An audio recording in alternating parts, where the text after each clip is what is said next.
gentlemen, welcome back to OTS News. My name is Mean Marky D, pile driving geeks.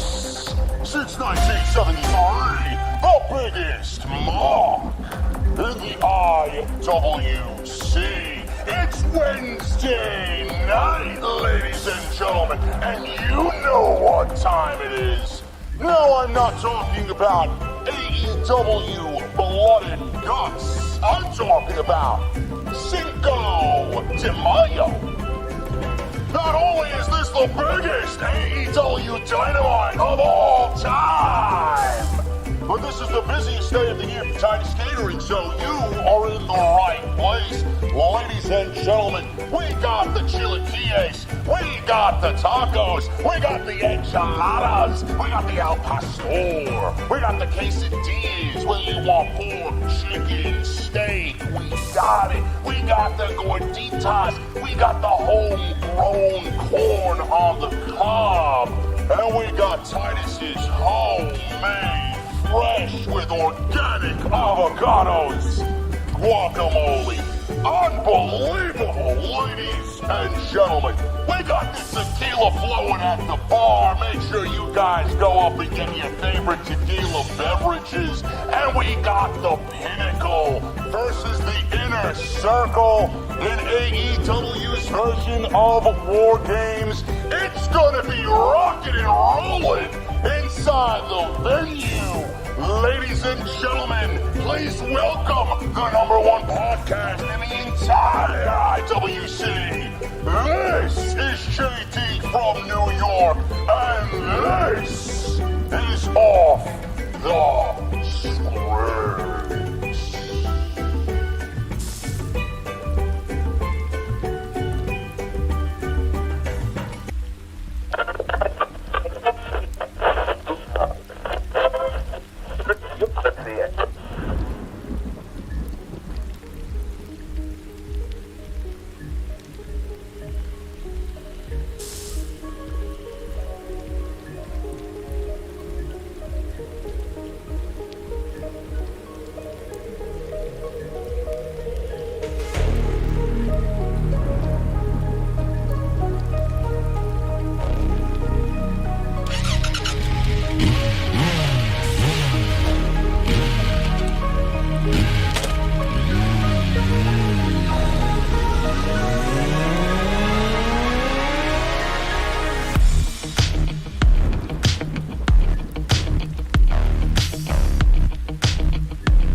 For Chris Jericho, we are live, man!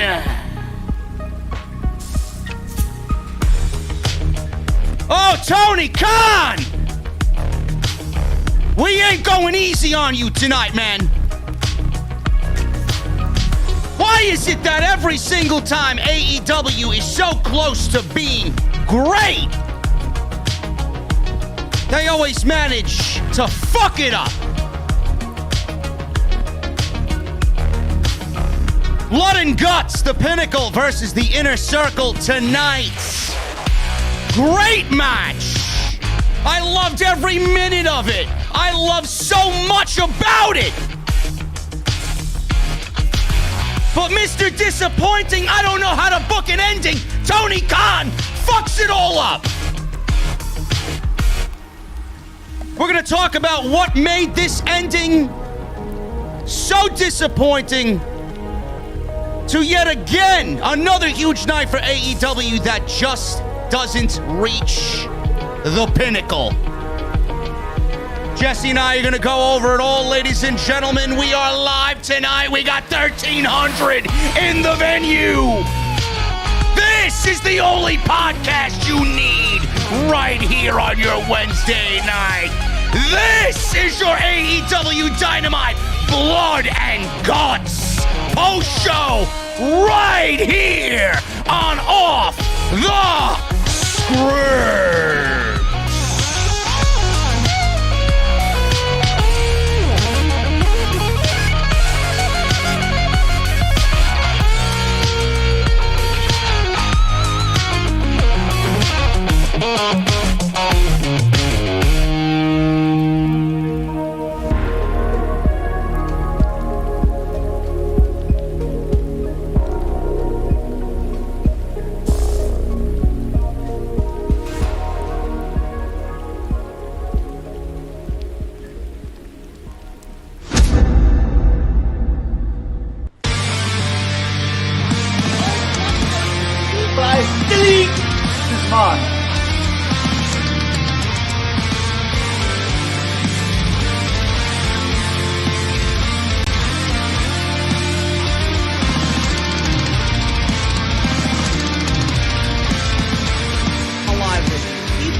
What is going on, guys? Thank you so very much for joining us right here on Off the Script. This is your AEW Dynamite post show right here on OTS. I am joined by my very good friend, Heel Jesse. Jesse, what is going on, man? What is going on tonight?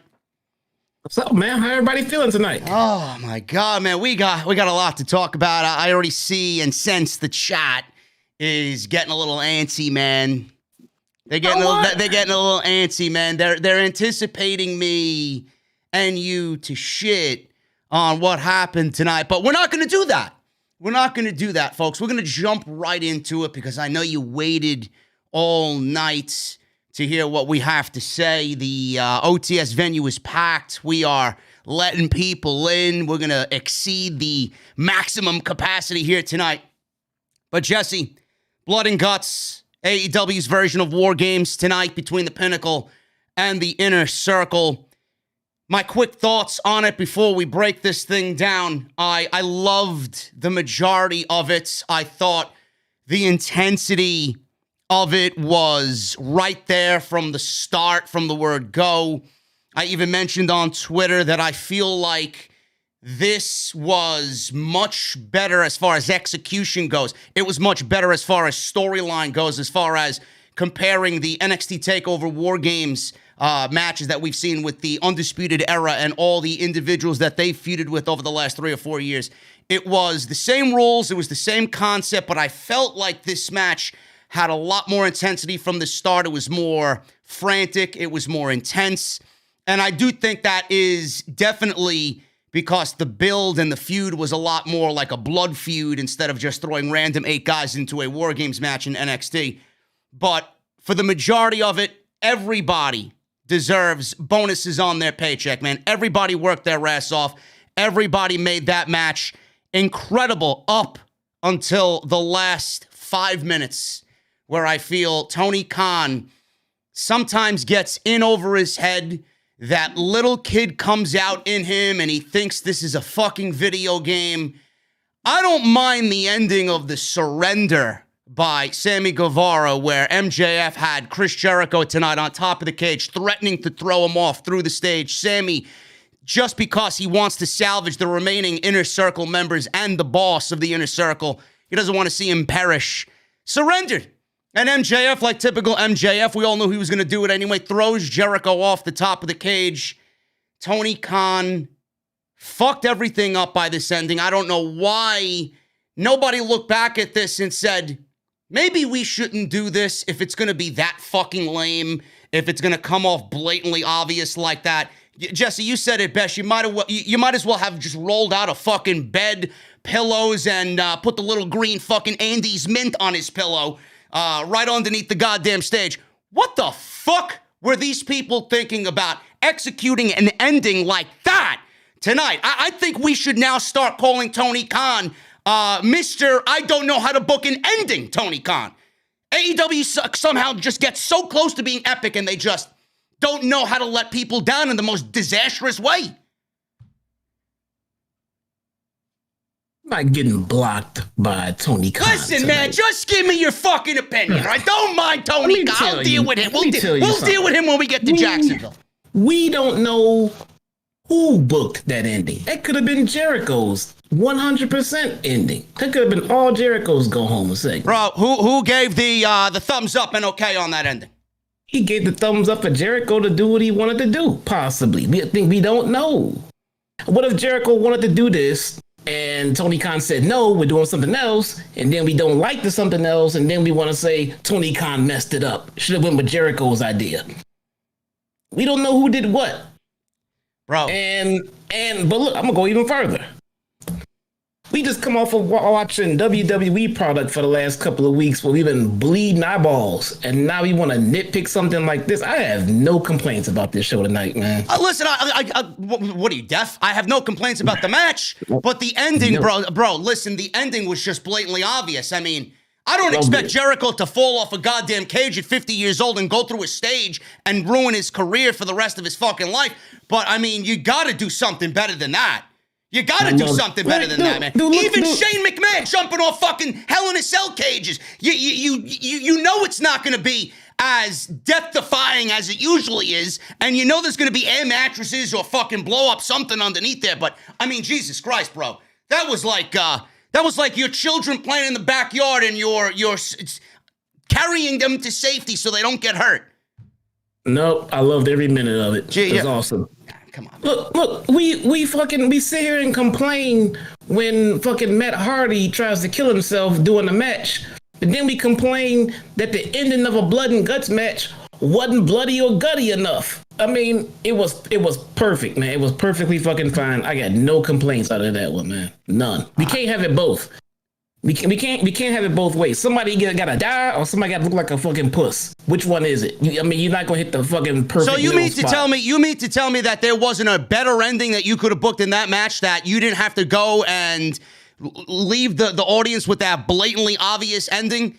Bro, I mean, you physically seen the whole fucking stage with black pillows underneath it. I mean, the beginning of a show is just as important as the ending. And the last impression that these people are going to see on TNT for your biggest show ever, that's the fucking visual you give? The impact of that ending is what... And then, by the way, MJF was the last person that you saw on the entire show with his hands in the air. What about the other fucking members of the Pinnacle? Did he wrestle the whole match himself? What about everybody else that fucking bled in that match? It wasn't about them. The end of that story was Jericho is dead. It is about them. Dead by MJF's hands. It is about them. It is about them, though. It's not about them. The story of the match was Pinnacle beats Inner Circle. But the top of that story was MJF just killed Jericho. That's how we're going to end the visual. It was MJF's, it was his coronation of sorts. He is the definite, absolute top of the, I can't say top heel because he's not Kenny. But he's being elevated, man. He just destroyed Jericho, and he's the last man standing on top of the fucking cage while Jericho's dead. Bro, listen, you need to have an impactful ending. He killed Chris Jericho. He did not kill Chris Jericho. He landed on fucking pillows. That was a steel plate, man. Give me a fucking break, man. Jesus Christ. All kidding aside, fucking man. Cardboard and pillows, bro. I'd jump off fucking two of them motherfuckers if that was the case. All kidding aside, you're not going to have the absolute perfect spot. And the thing is, you wanted a big impactful looking spot with nobody getting hurt. We know Jericho is not hurt from that damn spot. We can agree on that shit. But at the same time, we don't want him to get hurt. I don't want Matt Hardy to get hurt. I don't want Darby to get hurt, rolling down a flight of stairs. We just have more faith in Darby not hurting himself because he's 15 years old or whatever the fuck. But Jericho, yeah, man, get the pillows out. We don't want to kill Jericho, man. Well, then maybe somebody else besides Jericho should have been in that spot. The story is MJF. I don't care. The story is you got 10 brains in this match. You couldn't come up with another story for MJF and Chris Jericho inside the fucking cage? But you're not complaining, though. What are you talking about? I'm not complaining. You said, I'm not complaining. Yeah, you are complaining. Yeah, I'm complaining about the fucking pillows. Nah, it was a steel plate, man. You didn't look at it right. You gotta adjust your TV, man. You gotta adjust your television. Listen, this guy's a clown. This host of the show here, this other guy is a fucking clown. This guy's trolling me. This guy's trolling me tonight. Bro, it was a steel plate, bro. I got HD. You didn't see it right, man. I got 4K. Bro, listen. I got 20/20 vision, okay? I got a fucking 66-inch TV down in the living room. Give me a fucking break. Come on. It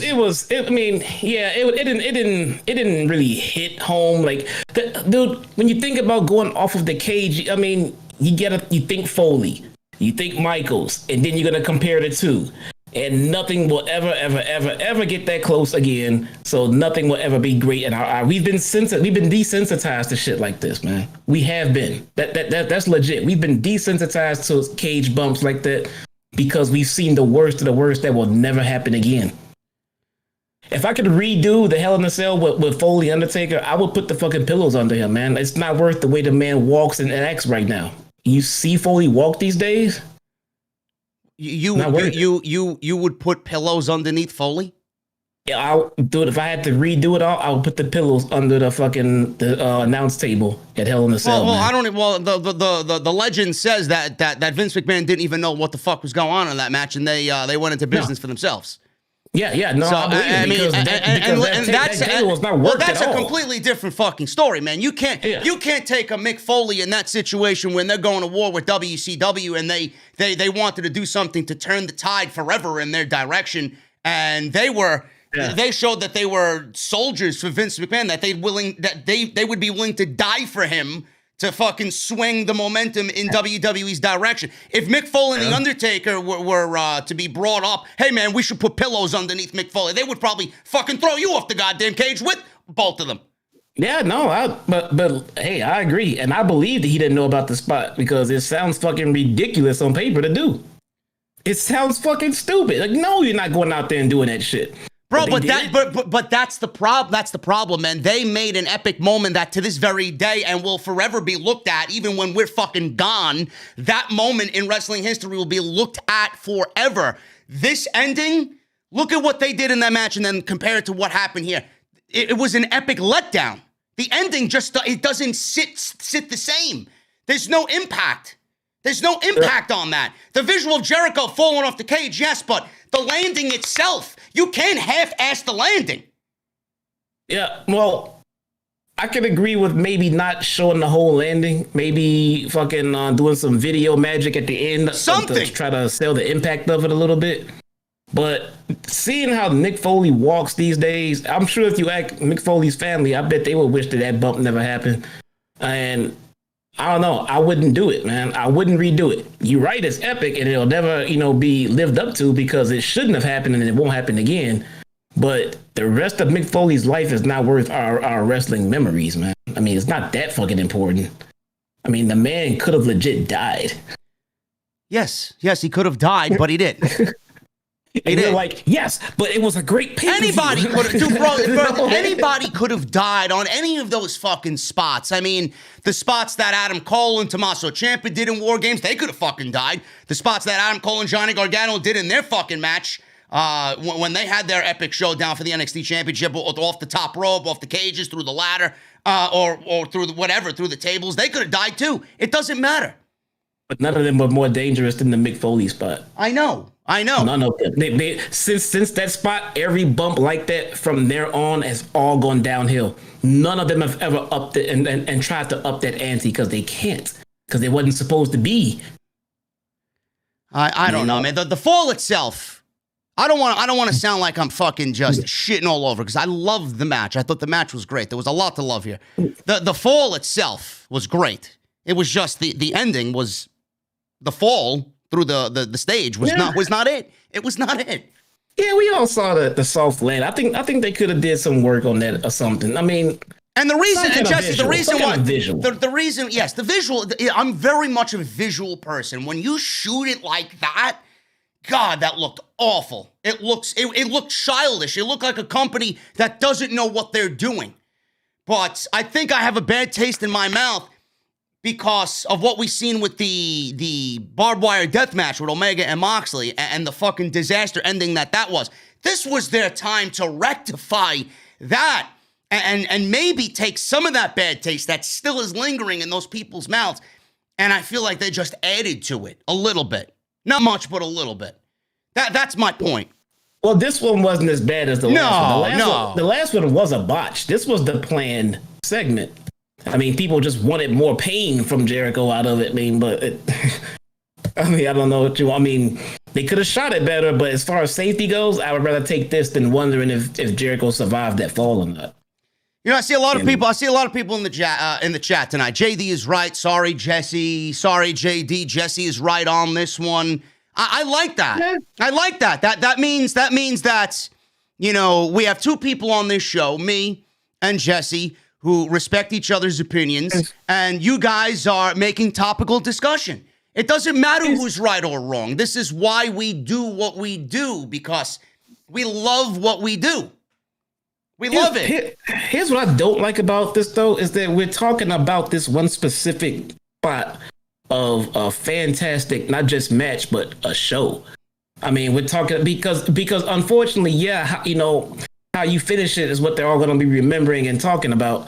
But we're just kind of you know, the rest of the show will be on the wayside. But for right now, let's talk about the very last second that we saw. You know, what if the rest of the match, the rest of the pay, or the rest of the show sucked, but the ending was phenomenal? You know, then we'd be busy sitting there talking about that part. You know, no, I know. You're right. It's like listening to a fucking. In your case, I know you're a big Eminem guy, right? Listening to an Eminem album and 98% of the fucking album is like his best work ever, and then the last two tracks are fucking complete garbage. Yeah. Two of the worst songs he's ever written, and then you're gonna shit on the whole fucking album for those last two songs. I get it. Not even two tracks. People do Eminem album, his last two sentences of the last song.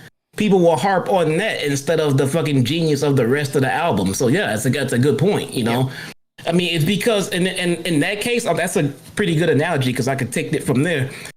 In that case, they're so used to perfection and greatness from somebody of that caliber, is that when you then do anything that's not up to said caliber, then they want to point that out to try to show that, you know, you're not as great as everyone thinks, or you are mortal, you know. But it's not the norm. It's not normal for him to finish off an album like that. And it's not the norm for AEW to leave us with something that we don't like. You know, unfortunately, it's becoming a little bit more normal with ending the show in a weird way for AEW. But I'm not going to let that, you know, get me to the point where I'm tired of AEW. Dude, I'm tired of everything WWE. I can deal with a soft landing with a 9 out of 10 show. I'll take it. No, I absolutely agree with you there. I mean, when you put it in that way, yes. I mean, there's no logical comparison here between WWE and AEW. I mean, AEW is just the better show, and you could show that to anybody. And if you say WWE, you're clearly A, not watching AEW, or B, you're just a fucking idiot, because Raw is the worst show on television. They're doing nothing right over there. There's nothing exciting or interesting going on over there. It's weak. It's childish. The comedy is fucking terrible.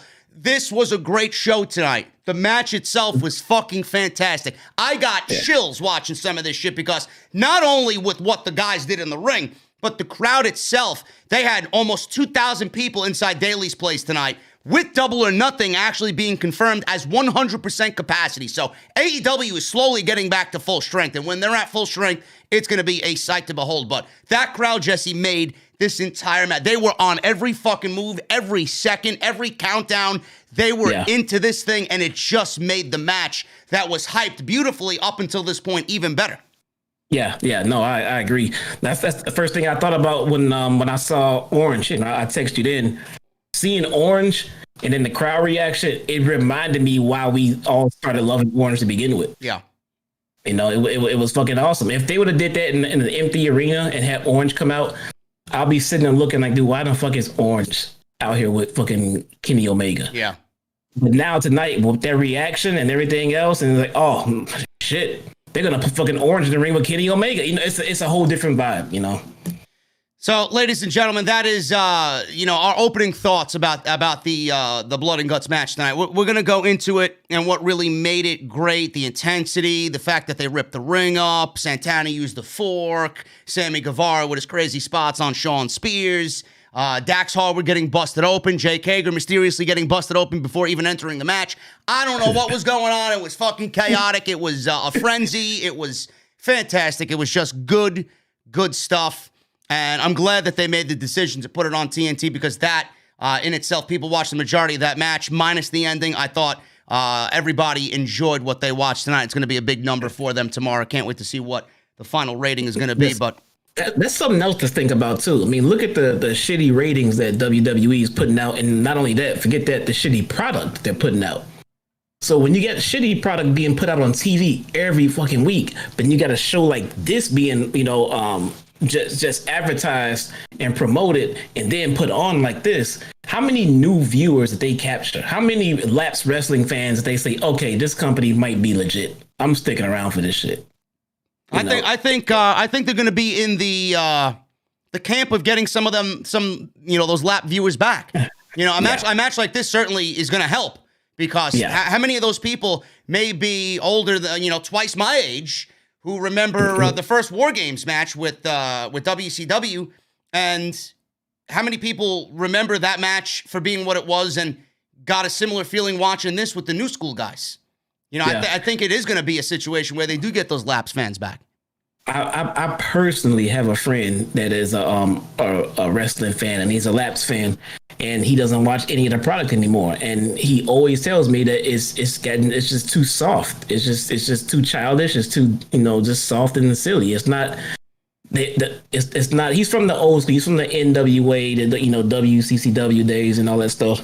But a show like this would bring him back, and I'm gonna show it to him. I'm gonna make sure he sees it too. Oh yeah. I loved it. We know what AEW was doing here with this match and why they put it on TNT. One of those reasons is that very reason itself. I do have a ton of news coming out of this match, or actually a ton of news going into the match. That Jericho was interviewed by the New York Post. I got some stuff on Shawn Spears and what he said. Legitimate heat between some of the guys in this match. We're gonna go over it all, guys, but. Instead of just harping on what we didn't like and what we like, I want to break this thing down with Jesse. So let's get into it. I thank everybody for joining us here on the podcast. We are 1,700 live on the live stream tonight so far. Thank you guys very much for making us number one, as always, in the IWC. Hit that thumbs up. 585 likes we got right now. Let's try for 1,000, guys. 1,000 is the goal live on OTS tonight. Super chats are open. Get them on in. Jesse and I will hang out at the end of the show and we'll run through those. Follow us on social media. You see our Twitter handles right there on the screen. JDfromNY206 on Twitter and Instagram. Hit that subscribe button down below. Turn on the bell for all notifications. If you guys missed my Monday Night Raw and my NXT review, which most of you probably did because let's be real. Who the fuck gives a shit about NXT? Not many people do right now. But if you missed those live streams, go and check both of them out as they are on the channel right now. And today's show is sponsored by Dr. Squatch. DrSquatch.com. Use code SCRIPT at checkout for 20% off. Stop smelling like a WWE mark, man. Shed that fucking WWE mark scent off of you. Scrub yourself with some Dr. Squatch and become an AEW mark instead. That's what I say. Save 20% off. Use code SCRIPT at checkout, DrSquatch.com. And I thank them for supporting, as always, right here on Off the Script. Jesse, we got Kenny Omega and Michael Nakazawa with Don Callis versus Jon Moxley and Eddie Kingston. Thank Christ we didn't see the fucking baby oil. This was entertaining for what it was, but the real story coming out of this match happened in the post-match attack. Now, this match started off with Nakazawa, Eddie Kingston, and Jon Moxley. Everybody thought it was going to be a handicap match, and Kenny Omega sent Nakazawa out there to get his ass handed to him, but Kenny Omega snuck in from behind. It was all a setup. Hit Moxley with the AEW Championship. The match was underway, and we got Eddie Kingston and Kenny Omega pretty much going at it. Michael Nakazawa got some shots in there. Eddie Kingston was getting some heel heat beat on him before the hot tag to Jon Moxley. Nakazawa pulled off his shirt, swung at Moxley. Moxley ducked, back suplex Nakazawa. He then gave him a leaping pile driver, and that pinfall was broken up by Omega. Moxley then applied a sleeper hold to Nakazawa. Kingston got into the ring. He invited Kenny Omega to come and interfere. Omega decided not to help Nakazawa. He waved his arms and retreated to the back. Moxley then gave Nakazawa a nasty, nasty clothesline for the 1-2-3, and that was pretty much it. Moxley and Kingston win here in about 8 minutes.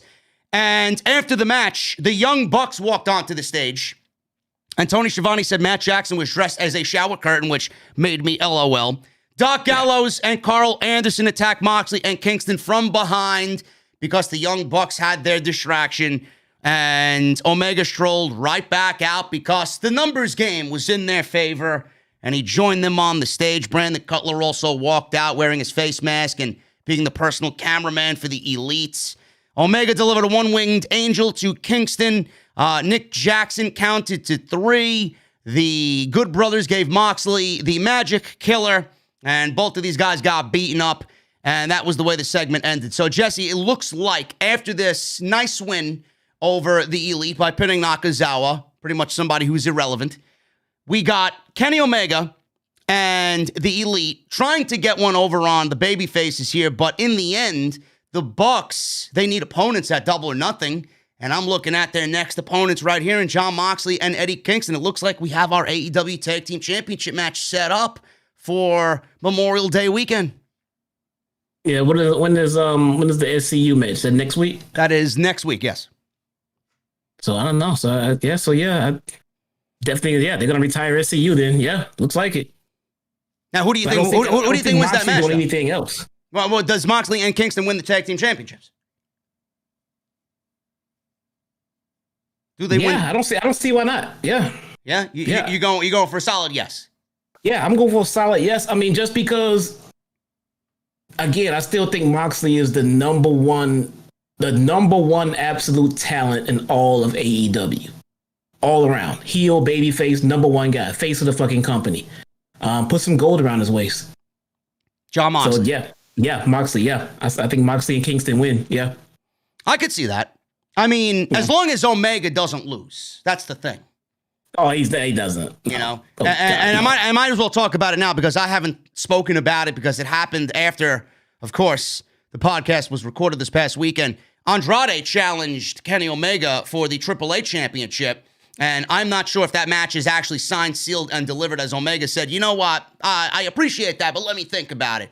But if that match does happen, Jesse, clearly, I love the fact that Andrade is going right for the top. He leaves WWE, buried for almost 3 years in WWE on the main roster, leaves WWE, goes and shoots for pretty much the best pro wrestler on the planet right now, Kenny Omega.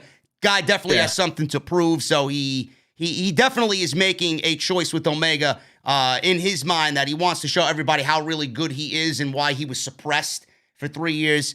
But if that match does happen and it's signed, Kenny Omega clearly wins that match, correct? Yeah, I don't know if I see Kenny losing any of the belts before he loses the AEW title. You know, I don't know because I mean, not saying it won't happen, but it's kind of telling because if the AEW title is supposed to be the ultimate title for him, I would think he would, lose that one first, and then the other ones would trickle down after that. You know what it is. I'm going to use this analogy here, and feel free for anybody in the chat who wants to disagree with me here. Have you ever watched the Mummy movies with Brendan Fraser? No, not really. Anybody in the chat probably. If you watch these movies, let me know what you think of this analogy. In those movies, Brendan Fraser clearly and his team woke up this ancient mummy that lived underneath the fucking sands of Egypt, okay?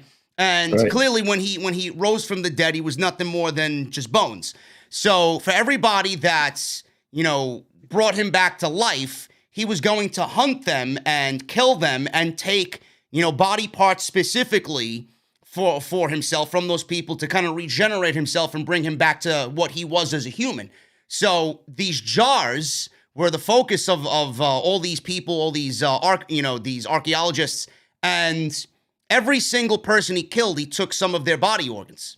So this is what I look at with Kenny Omega. I feel like it's almost very symbolic to the Mummy movies. He's got to win all the championships that he has to win first before he loses it, like you said. And I don't even think he's done.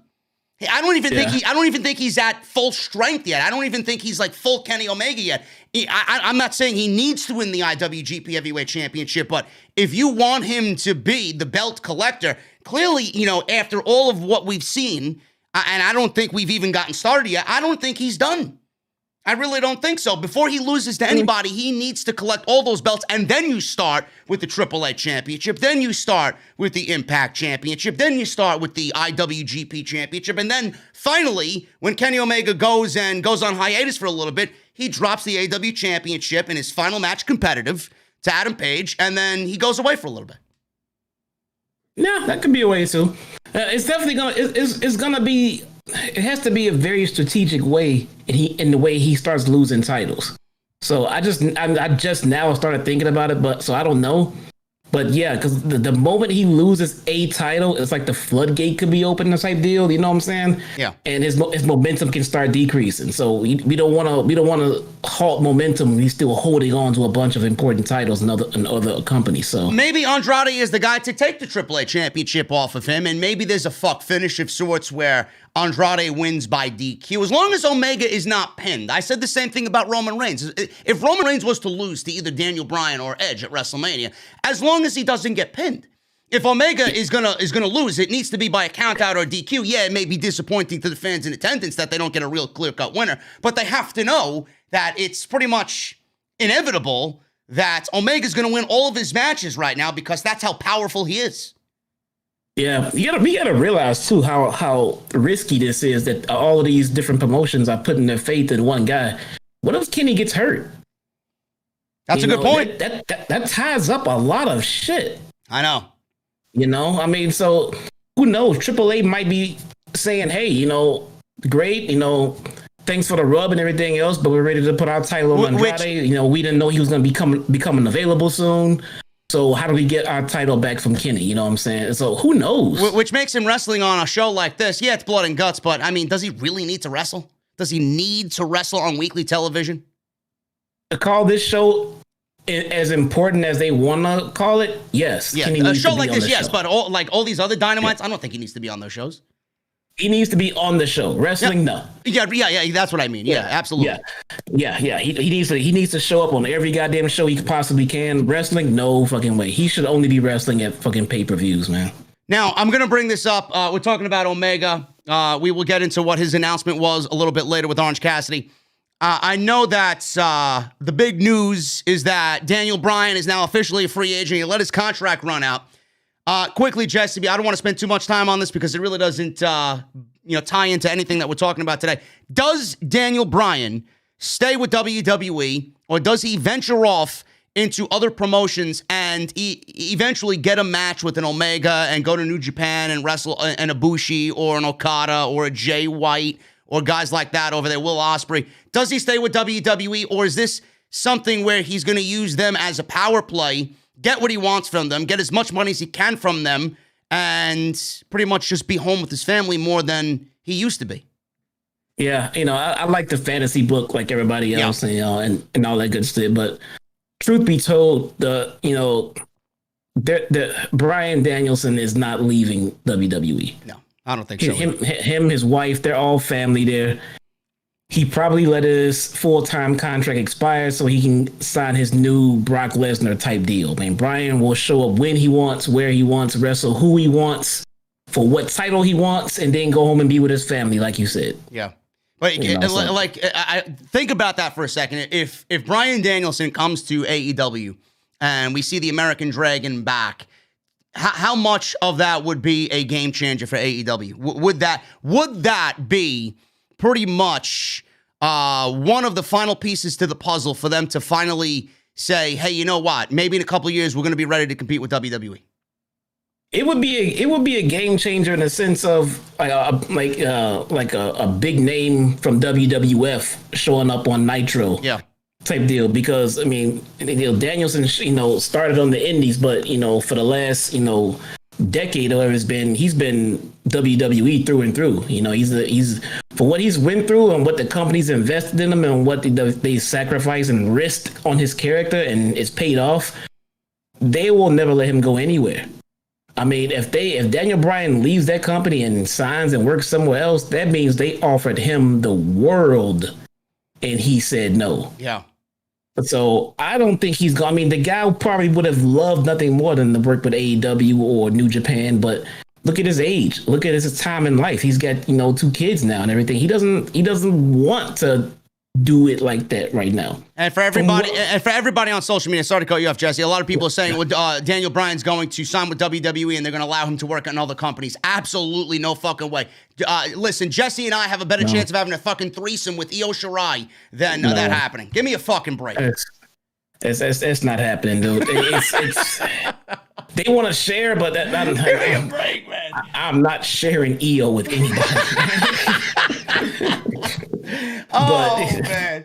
But he I don't know. Maybe Vince is getting older by the day. Obviously, he's hearing about this forbidden door crap, but that being said, no, there's just no way. The WWE they don't play with others; they absorb others. It's not the same fucking thing, and they won't want to invest that kind of money in Daniel Bryan and then have him go wrestle somewhere else and have the fear of him getting hurt and them losing said investment. So, no. Yeah, I agree with you. A lot of people are making a big deal about it. There really isn't anything to talk about. Let the guy do what he wants to do. I'm a huge fan of Daniel Bryan. As long as that man is happy and healthy, that's all I give a shit about, to be honest with you. Yeah. And from what we gather, I mean, look, this guy could show up on fucking Elevation fucking Monday for all I know. I don't know. Yeah. But for accounts that we've seen, he just wants to spend more time with his family and still do what he loves to do. So yes, his full-time contract expired and he will sign a new Legends deal, part-time deal, whatever fucking deal Daniel fucking Bryan. He'll show up and do creative, maybe wrestle at a pay-per-view, one of the big 4, every now and then, maybe show up for Saudi because he's, a company man like that. But I just think he's done showing up to, to show up for every fucking week to wrestle every week. I mean, he doesn't need to anymore. Yeah, no, absolutely not. I think the important thing, they don't need him and they're not using him in the way that they could. So he just spinning his wheels. He can work part-time and do what he's doing right now. Yeah, no, I totally agree. Everybody in the chat, take it easy, man. Take it easy. This is all in good fun here. Stop fucking getting on my case, please. 703 likes in the chat. Let's try for 1,000, man. We're almost there. So let's keep that up, guys. I love the energy tonight for AEW Blood and Guts. Jesse, Cody Rhodes with Arn Anderson defeated QT Marshall in what I thought was a very nice showcase for QT Marshall. I don't really care, or have not, I should say, cared about what happened here with the Factory and the Nightmare Family. I just don't care. As long as everybody is coming along nicely and we're starting to build the future of these guys like an Aaron Solo and a Nick Comoroto and Anthony Onono over there, who, again, for what is this now, 6 weeks in a row, we've seen that dreaded punch and no wrestling moves. A go punch out for NES. That's what they need to make. Yeah. But listen, he may be one of those guys like fucking Glass Joe that you beat in like 6 seconds, bro. With that one punch, give me a break. Cody and QT, they work very well together. This was probably the best match that I've seen all year from QT Marshall, and we've seen a lot of him on this show. Cody attacked right before the bell, released German suplex right away. He was about to whip Marshall with his weight belt, but the referee took that from him. And then QT Marshall took his weight belt off, nailed Cody Rhodes with it, so the referee let that go. So the referee in this match obviously had his hands full, so he took both weight belts, threw them away. Cody went to the top rope. After all of this, he was met with an underhook suplex and a German suplex, and then that forced Cody to kind of roll to the outside and regroup with Arn Anderson. Marshall got in Arn's face, laid a hand on him. Arn snapped and then punched QT Marshall. No disqualification here, Jesse. It's the referee. The referee just let shit go. I mean, clearly he could have disqualified QT for the belt whip, but now Arn Anderson over here, he don't even DQ, not even a glimpse of a DQ. Punches the guy in the match, no DQ. He don't even get kicked out. They could have just made this a no DQ match. Well, they should have. I mean, they're breaking rules left and right over here. Might as well. So Arn snapped. QT was going back and forth with Arn Anderson. Cody fired back with some strikes in retaliation. They met each other on a double crossbody attempt. They exchanged right hands. Cody went for a sunset flip where he partially pulled down QT Marshall's trunks into the old Shawn Michaels Heartbreak Kid spot, showing just a little bit of the crack of his ass.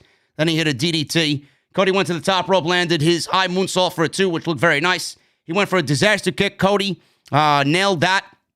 And a Cody cutter. And after the Cody cutter, he was caught into a crossroads by QT Marshall. So Marshall hit Cody Rhodes with his own finishing move. Marshall then picked up Cody for a buckle bomb, muscled him up, and then he set him up for a tombstone pile driver, but the two traded positions and counters in the tombstone pile driver until Cody finally hit one. So Marshall gets hit with the tombstone. He gets up. He's dazed. He walked right into a crossroads, barely kicked out. Great near fall there. Cody and Marshall exchanged this look into each other's eyes until Cody locked on the figure 4, and that forced Marshall to submit. After the match was over, Anthony Ogogo walked out and dropped Cody with a body shot. And then after that, Jesse, he draped Cody as he lied on the ring with the United Kingdom flag over his body. So what'd you think of this match? Is this finally over? What are we doing here? Is Cody finally going to sit by Brandy as she gives birth? What's going on with the factory? What's going on with a no-no? I don't know, man. I just find it very difficult to care about any of this, but it was a good match. It was a fantastic match. What did I text you? Like when I saw Cody, I was like, "Oh man, I'm not as tired of Cody right now. I haven't seen him in a while." No, and the fans, it's funny that you said that because the fans were actually very pro Cody in this match. Yeah. But then the end of the match happened, and good old QT Marshall that cut the promo of his career and had a fantastic match tonight and was a newly turned heel, fucking lost to Cody, who's probably going away. So? He's got the Nightmare Factory, again. Bro. The Nightmare Factory is the Nightmare Family, right? I don't even know which group is which anymore. The Nightmare Family is greater than the Factory. That's where all these students are born and bred, bro. I'm back to being tired of Cody again. Why did Cody have to win this match, man? Because he's Cody Rhodes. We're getting to Triple H levels of fucking self-booking at this point. Listen, I'm begging, bro, listen, get rid of the fucking theme music, man. You're not on the show anymore. The show is over. Man. Go back to your old theme music, man. I know, listen, I know. It's great to have Snoop doing your theme, but go back to the old music, please. Yeah, I know, man, but it seriously, it seems that Cody is booking himself a little too strong, man. I mean, I can't get away from that because it's happening way too much. To me, it just seems like, I mean, I don't know where they're going with it. Maybe they have a plan for it, but to me, it just seems like QT Marshall needed that win to maintain some kind of credibility in his separation from Cody's faction. Well, remember, I mean, it looks like they may have trios championships on the way this year. I don't know when that's going to be. If I was to gauge when they were going to introduce those trios championships, I would say after the summer's over. I would say after All Out. But I do think that the Factory and Ogogo, QT Marshall, or even Solo, Camarado, and Ogogo and QT Marshall managing them, I could see them winning those trios championships at some point, and maybe by that time, all three of those guys will be a little bit better than they are now. And QT, I think with losing this match, maybe he goes back into more of an advisor role or managerial role. I mean, I don't really care about him being in the ring. He's good. This was a great match with Cody, but maybe this was just a way for Cody to say, you know what? I'm better than you, and I'm the guy that everybody's coming to train, and you're just a bum, so you go back and do what you got to do, and I'm going to win this match.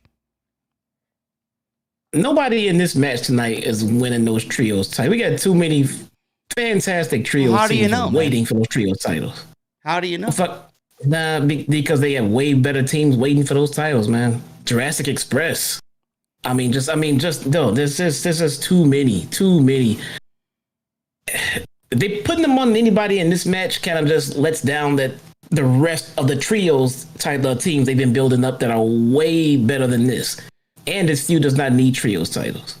Well, listen, Cody, they made an announcement this week, for next week, that Cody's going to make his Double or Nothing announcement with the Anthony Ogogo situation, what do you think that is? Do you think it's a possibility that Cody Rhodes is going to wrestle Anthony Ogogo at Double or Nothing? No. Well, didn't they just? What was the match they just teased for Cody? Was it this? They didn't really tease anything. Yeah, I think maybe I'm thinking of somebody else, but I don't see any money in Ogogo and Cody. Well, me neither. I mean, it's coming because I don't even think that's an AEW dark match. Never mind fucking Double or Nothing. Yeah, no, we saw the the mega punch. We gotta call it. We gotta get that thing a name. The fruit punch. That'd be something. That is so lame. But yeah, that's where they're gonna go with it. And at this point, I'm kind of scared that Cody might win that shit too. I don't know, man. If you're gonna put Cody on Double or Nothing, it needs to be a major name. It needs to be a major name. I don't know if they're bringing somebody in. I don't know if it's gonna be someone in the factory. I don't know. Like I mean, at this point, like you said, yeah, Cody being away for a little bit, it was a little bit more easy to see him tonight and digest him. But I mean, at Double or Nothing, what type of value does Cody Rhodes have right now? What has he been in the last several months on television that would bring him to a Double or Nothing and make it important for him to wrestle or even be there? Like, it goes back to what we originally said. Like, he's on the show and he's in these matches because he's Cody Rhodes, and it doesn't really hold any significance. He's just there. So I feel like next week he's going to be just there, and he's booking himself at Double or Nothing just because. Just because. I do you one better. Don't forget, Cody can't even challenge for the AEW title. No. Anymore. So his wins are just basically just knocking people out of the ranks. I don't know. Knocking people out of the top 5? Whatever ranking system for advancing to the AEW title. Cody can't compete for it. But he's giving L's to guys who can. He can't really do anything with the TNT Championship either because he's already wrestled Archer. Archer, I'm assuming, is in contention. Miro just challenged Darby next week for the championship. Darby just got thrown down a fucking flight of concrete stairs, so who the fuck knows if he's even going to show up next week. Maybe we get Cody versus Miro. I don't know. He's just there. He's like a puff of smoke every time. He's just there. Like a magician. Maybe he goes away with Brandy, man. I think maybe that's what's best for him. Not right now. He just beat QT. Why would he beat somebody and then go away? QT is insignificant, bro. Yeah, because he just lost to Cody. But he was always insignificant. He will stay significant if he keeps losing matches. But where is QT going in the rankings? It's not like he's challenging for a fucking title. He's winning matches just to win matches. If he needs to win matches, it needs to mean something. Revert back to a couple of weeks. They just gave this man his own heel stable, and they look fucking badass. Yes, and he's a coach. He's a coach. He's a stable. He's a head of a stable. He's a trainer. He has his own stable, and I thought nobody wants to see QT there. We want to see the young guys brought up. I thought he had young and up incoming talent who had ridiculously great boxing skills, but he got a dude who can throw a punch, and he's got Bailey's ex, and he's got, nobody's getting profiled in this crew, man. And he's losing to fucking Cody. I don't know. Didn't they do Cody versus Penta a couple weeks back? Why didn't they continue building that? It seems like they left that open-ended. What if it's Cody versus Penta? Did Cody win that one too? Yeah, he did win that one, yeah. Yeah. Why go back to it? Maybe Penta gets his win back. Yeah, okay. No. How about they just have Cody win again?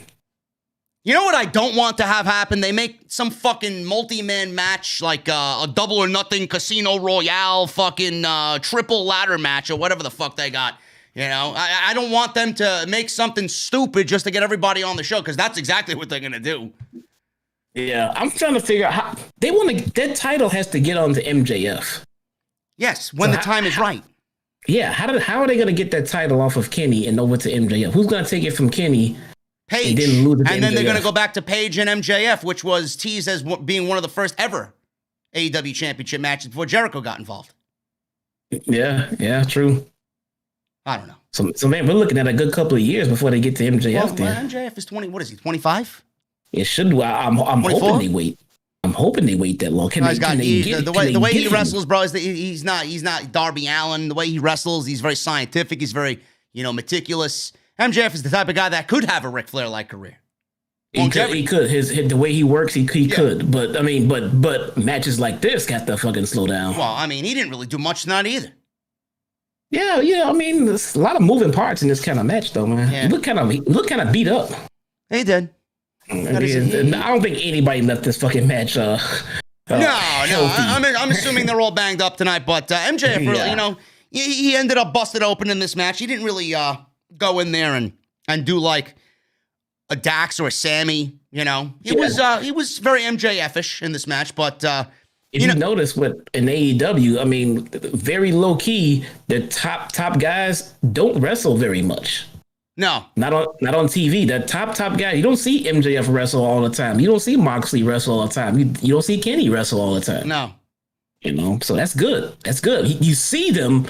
They're doing their skits. They're coming out making their appearances, but they don't get in the ring and wrestle a lot, I like that. I want to say this. I think if Cody doesn't have a match at Double or Nothing, we should sign Cody versus Jesse, have Thunder Rosa train him at Mission Pro Wrestling, get him what he needs to know, and then put him on the card on Memorial Day weekend. I think that would be fine. We're at the rate right now. It feels like Cody would fucking make -1 lay down for a pin for him. Oh, give me a break. Cody's not that bad. He will fucking book himself over -1 right now. Everybody. I mean, Cody just beats everybody. I'll tell you what. -1 probably would have took a bigger bump than Jericho tonight off the fucking cage. All these wins that Cody's racking up, and like we just said, they're going nowhere. Like, what is this building towards? What momentum are we heading for? What is this? Where are we going with this? I don't know. They're not even making light of his wins. Like, they're not even like, oh, Cody's on this. It's just he's just having random feuds and random matches, winning, and then going on to the next one. I don't know. It's going to be interesting to see what Cody does next week and what he has to say. Hopefully, it's worth something because, like I said, and like Jesse said, the guy just feels like he's there just for the sake of being there. Alex Marvez interviewed Ethan Page and Scorpio Sky. Jesse, what did you say about these two guys? They are certified jobbers? Is that what you said? Ethan Page and Scorpio Sky are catering VIPs if they were on your roster. Yeah, you can go ahead and quote me on that one, man.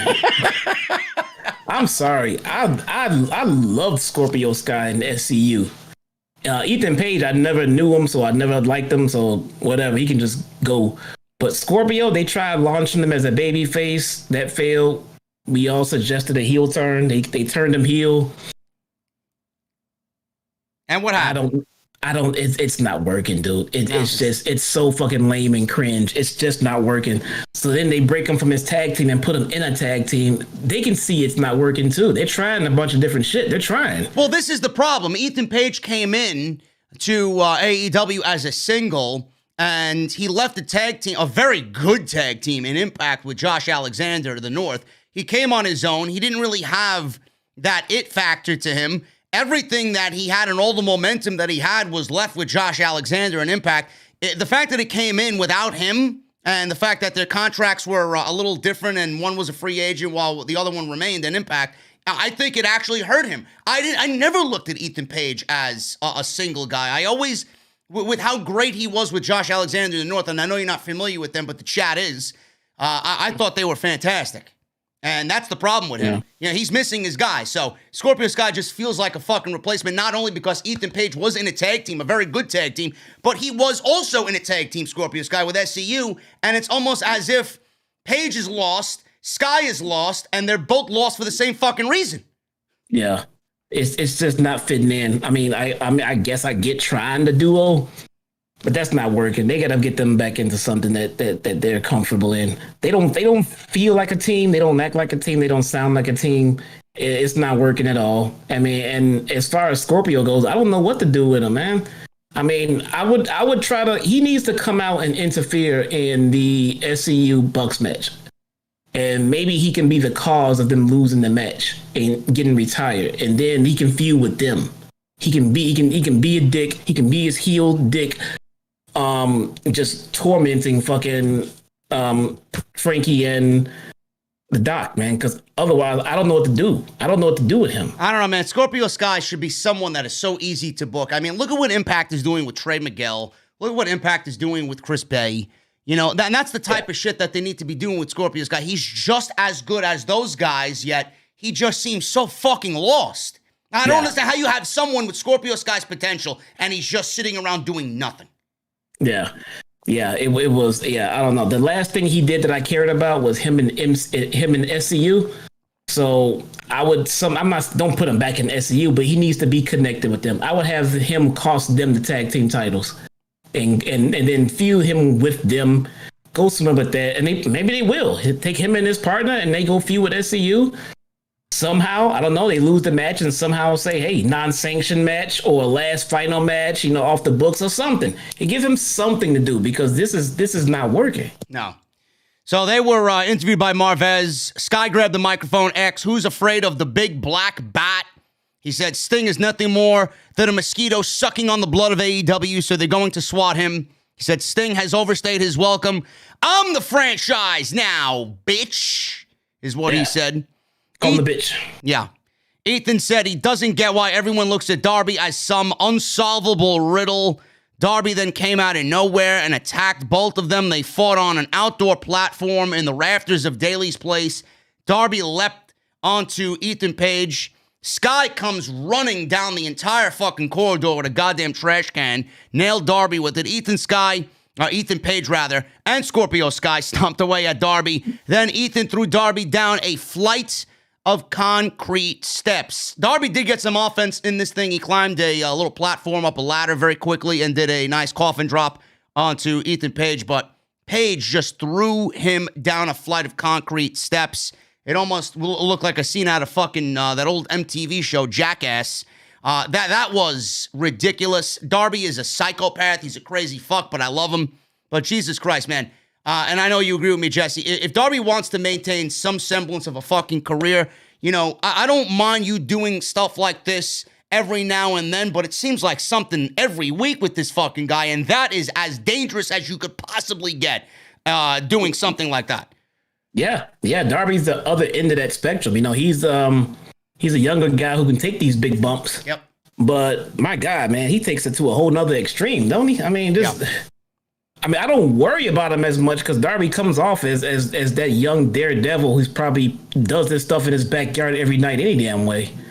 But still, man, man. Now, what does this mean? I might as well talk about this now. Miro came out and said that he has a contract signed for a TNT Championship match with Darby Allin next week, live on Dynamite.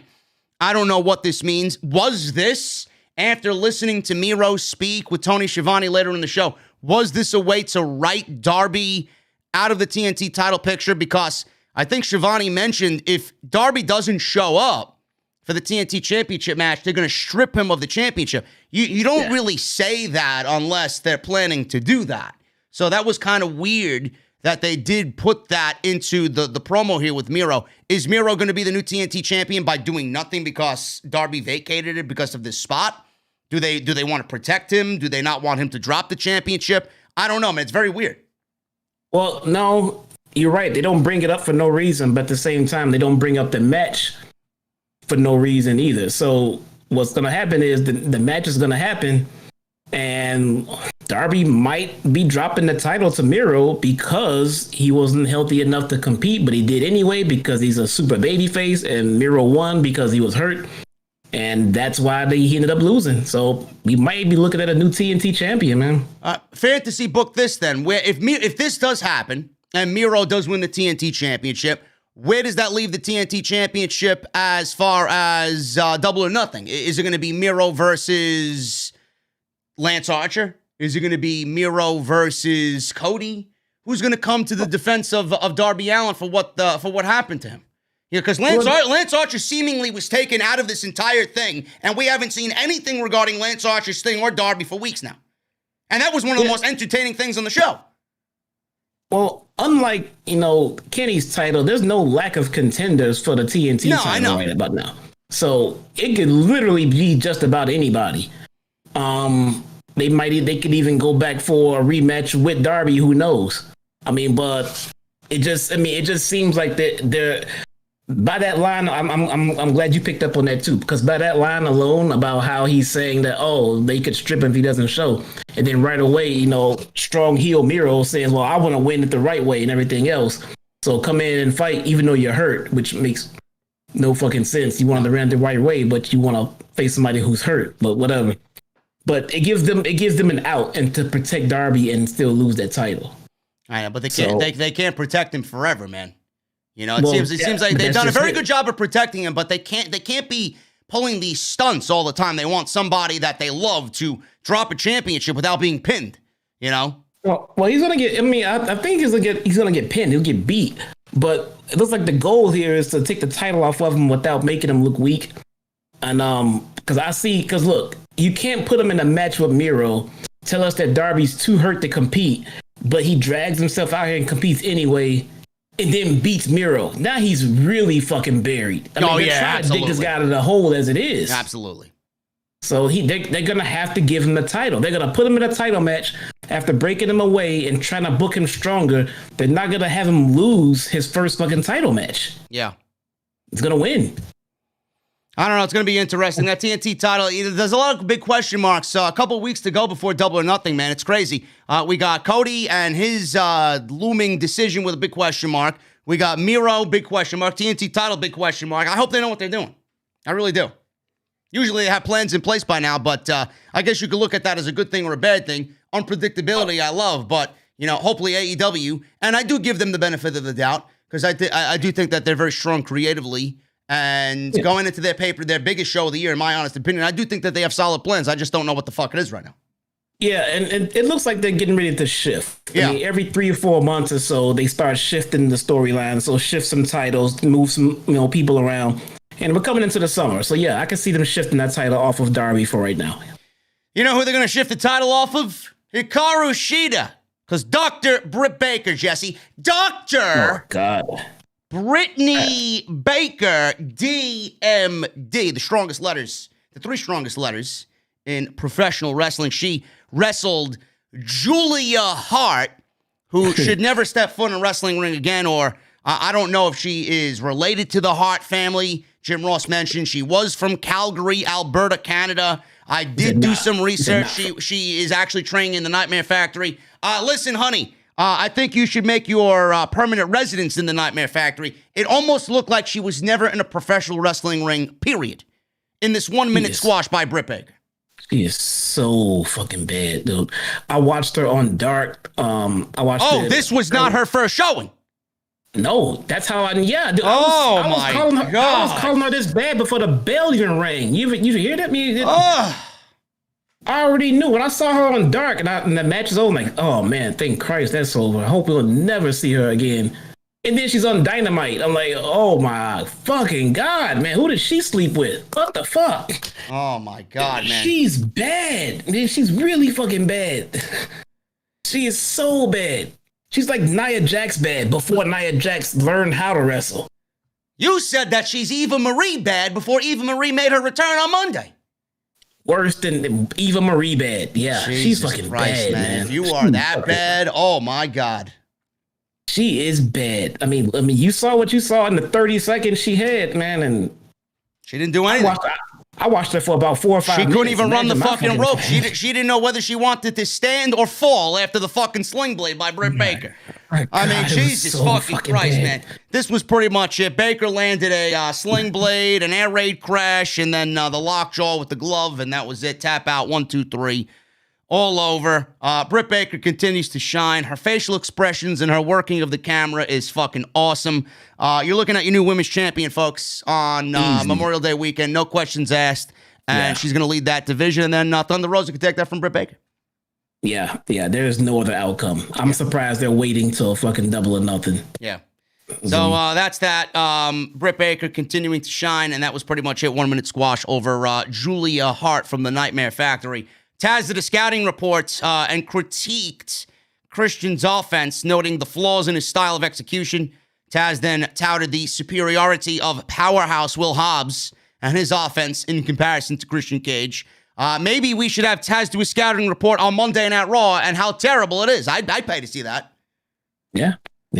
So there you go. I see somebody in chat saying, no, I said that Britt Baker was Eva Marie bad. I did. And she was. Until she wasn't. 12 weeks. Someone in the chat said 12 weeks of experience, guys. Well, maybe if you're fucking AEW, maybe we get somebody in there that doesn't have only 12 weeks. Yeah, don't put her on Dynamite. Jesus Keep her on Dark. fucking Dark Christ, is where man. she belongs. Who makes these decisions, man? And why are you okay with them? I text you, I say, I don't even know how she was going to get a call back to be on Dark again, much less be on Dynamite on a big show like this. This was, how did she get this spot? Fucking Christ, man. It's like you're taking some fucking poor idiot out of medical school 3 weeks. Yeah, I need you to perform fucking open heart surgery. You fucking serious? They've been pumping a lot of time into Kylan King. How come she wasn't on this? I don't know. Spot? I mean, just anybody, man. I don't know. It's bad. Big Swole has 6 years of experience, bro, and she's just as bad. She is not just as fucking bad. Get the fuck out of here, man. I'm sorry. I had to say something, man. Listen, man. I pray to God. I pray to the fucking Lord of Wrestling, bro, that Eva Marie is not what we saw here with Julia Hart. I hope so. I don't want to hate on her, man. I really don't. I'm not gonna lie. I'm giving you crap for Eva coming back because you hate her so much. But I'm telling you, as long as Eva doesn't wrestle, I'm with you. As long as she's not wrestling, I can take her heel gimmick as a manager or presence backstage. Just don't put her in the ring, and I will enjoy the drama she brings to the camera. I'm not gonna lie. All right, well, we'll see. Just don't fucking wrestle. We'll see.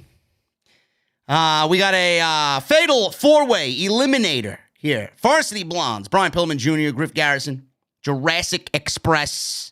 We got SCU and the Acclaimed. Anthony Bowens is back. I was actually surprised by Bowens being back already. I thought he was going to be out for much longer. But Max Caster, Jesse, I know you're back for fucking 2 or 3 weeks. Well, listen, man, I don't watch Dark, okay? I didn't know. I watch the show that matters. It's on Wednesday nights. Guy's been back for weeks, man. Whatever. Anthony Bowens and Max Caster, man. I love Max Caster's rapping shtick in the beginning, bro. He's so good. He hit some lines. He rapped about making Daniels quit the business. He said the Varsity Blondes are a temporary thing, that in 10 years, they'll be on Dark side of the ring. Oh, my God, man. I love it. I love it. He said he'd slap Jungle Boy like John Stossel, and he turned Luchasaurus into a fossil. I mean, this guy's fucking great, man. I'm sorry. I text you Max Caster has become must see for me. When I'm watching Dark, he's on Dark like all the fucking time. And I'm watching Dark, and I'm doing something on my phone, and I hear Caster's fucking music comes on. I'm like, oh shit, yes, yeah, let's hear it. This guy is fucking great, man. He's so entertaining.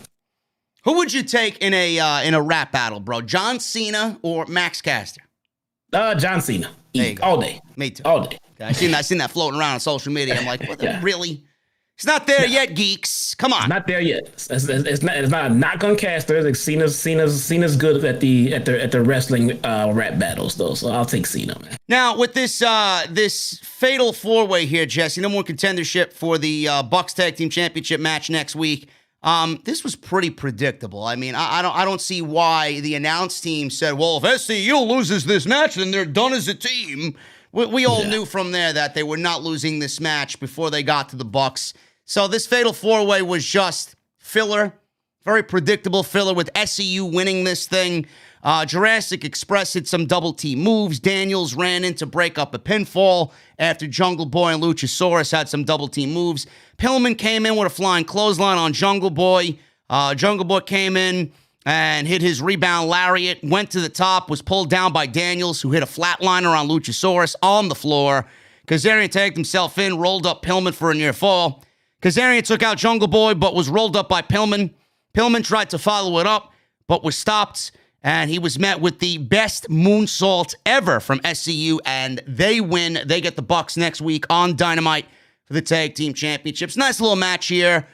This was a match with all the top contenders in the tag team division, but clearly the right team won, the predictable team won, and like you said, I do think that SCU goes on to next week, and they fully retire because the Bucks are going to beat them. Yeah. Nothing really much to add there. Decent little match, but very predictable, folks. Jon Moxley was hyped up. Video package with Yuji Nagata and the IWGP Heavyweight North American Championship. Not the Heavyweight Championship, but we got a lot of New Japan footage here, and they cut promos on each other. Moxley and Nagata did, and Moxley was offended by being called a punk by Nagata. Said Nagata would learn that his mouth could get him in trouble. Once that bell rings, Moxley's got no respect for anyone. So that was pretty much that. Very much looking forward to next week as they're hyping up to be a nice, big show. And we're going to get these shows to feel this way as we get into Double or Nothing. Then we got the big announcement. Kenny Omega and the World Championship, the AEW World Championship, will be defended at Double or Nothing. And Kenny Omega was out there with Tony Schiavone. And apparently, Jesse, we're getting a match between Orange Cassidy and Pac. They are the top two contenders in the rankings for AEW's biggest title. And the winner of that match is going to go on to wrestle Kenny Omega at Double or Nothing for the AEW World Championship. Now, Kenny Omega was out there. He said that he's been a busy man. He's got all the gold. And they showed off all the gold that he does have. The AEW title, Impact title, AAA title. And he said there, you know, it's a situation where Omega isn't here for fun and games, and the fact that he doesn't want to be here at all is not surprising to anybody. But after the announcement was made, Omega took the microphone and said, in AEW, wins and losses matter. He said Pac has defeated him before and made him tap. He understands everyone wants to see that match again. So get to the point and announce it. He told Schiavone, Pac or Cassidy, and out comes Orange Cassidy to a plethora of cheers inside Daly's place. He said the winner will go on to face him at Double or Nothing. Omega acted like he didn't know who Cassidy was or what his name was. And then Omega began laughing at the idea of Orange Cassidy challenging him for the AEW Championship. Are you serious? It's going to be Pac or you?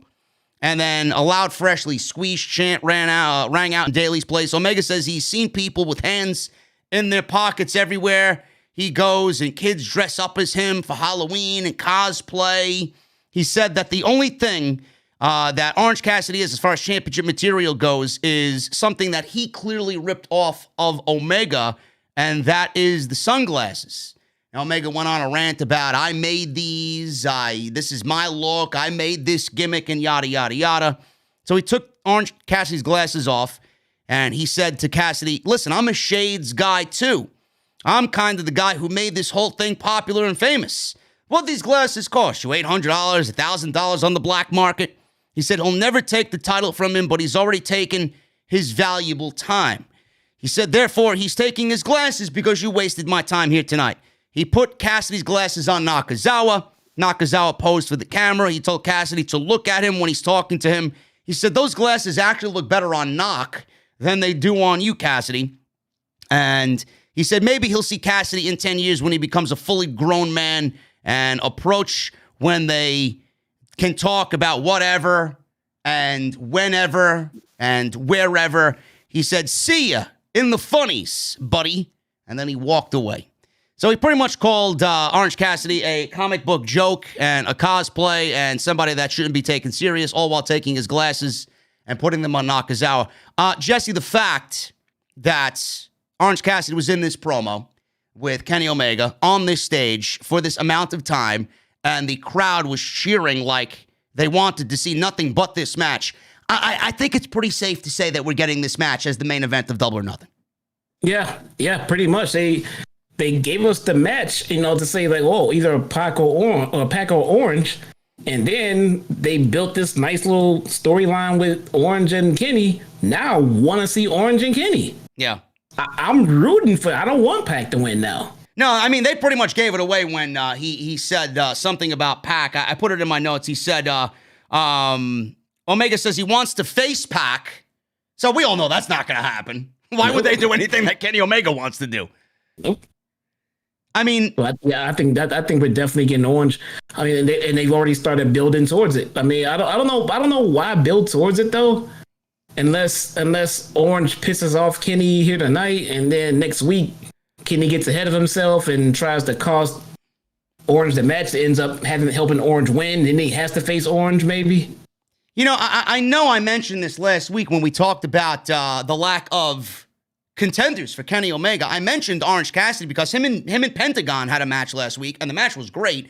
I could see those guys having a bigger match, a more important match somewhere down the line. And I said I could definitely see Pentagon challenging Omega for the world title or Ray Phoenix. And then I mentioned Orange Cassidy. What is so outlandish about Orange Cassidy wrestling for a world championship? Is this something, Jesse, that people are going to look at and think, man, that's ridiculous. It's a bit of a stretch to think Orange Cassidy could be in this match with Kenny Omega. I mean, A, he's in the rankings. B, they're really out of options right now until we finally get this storyline with the Forbidden Door to, continue on the way it should be. Can't do Paige because it's too soon. But I'm not looking at it as a bad thing because if the match happens, A, it's going to be in front of a Double or Nothing crowd at Daly's Place with 100% capacity.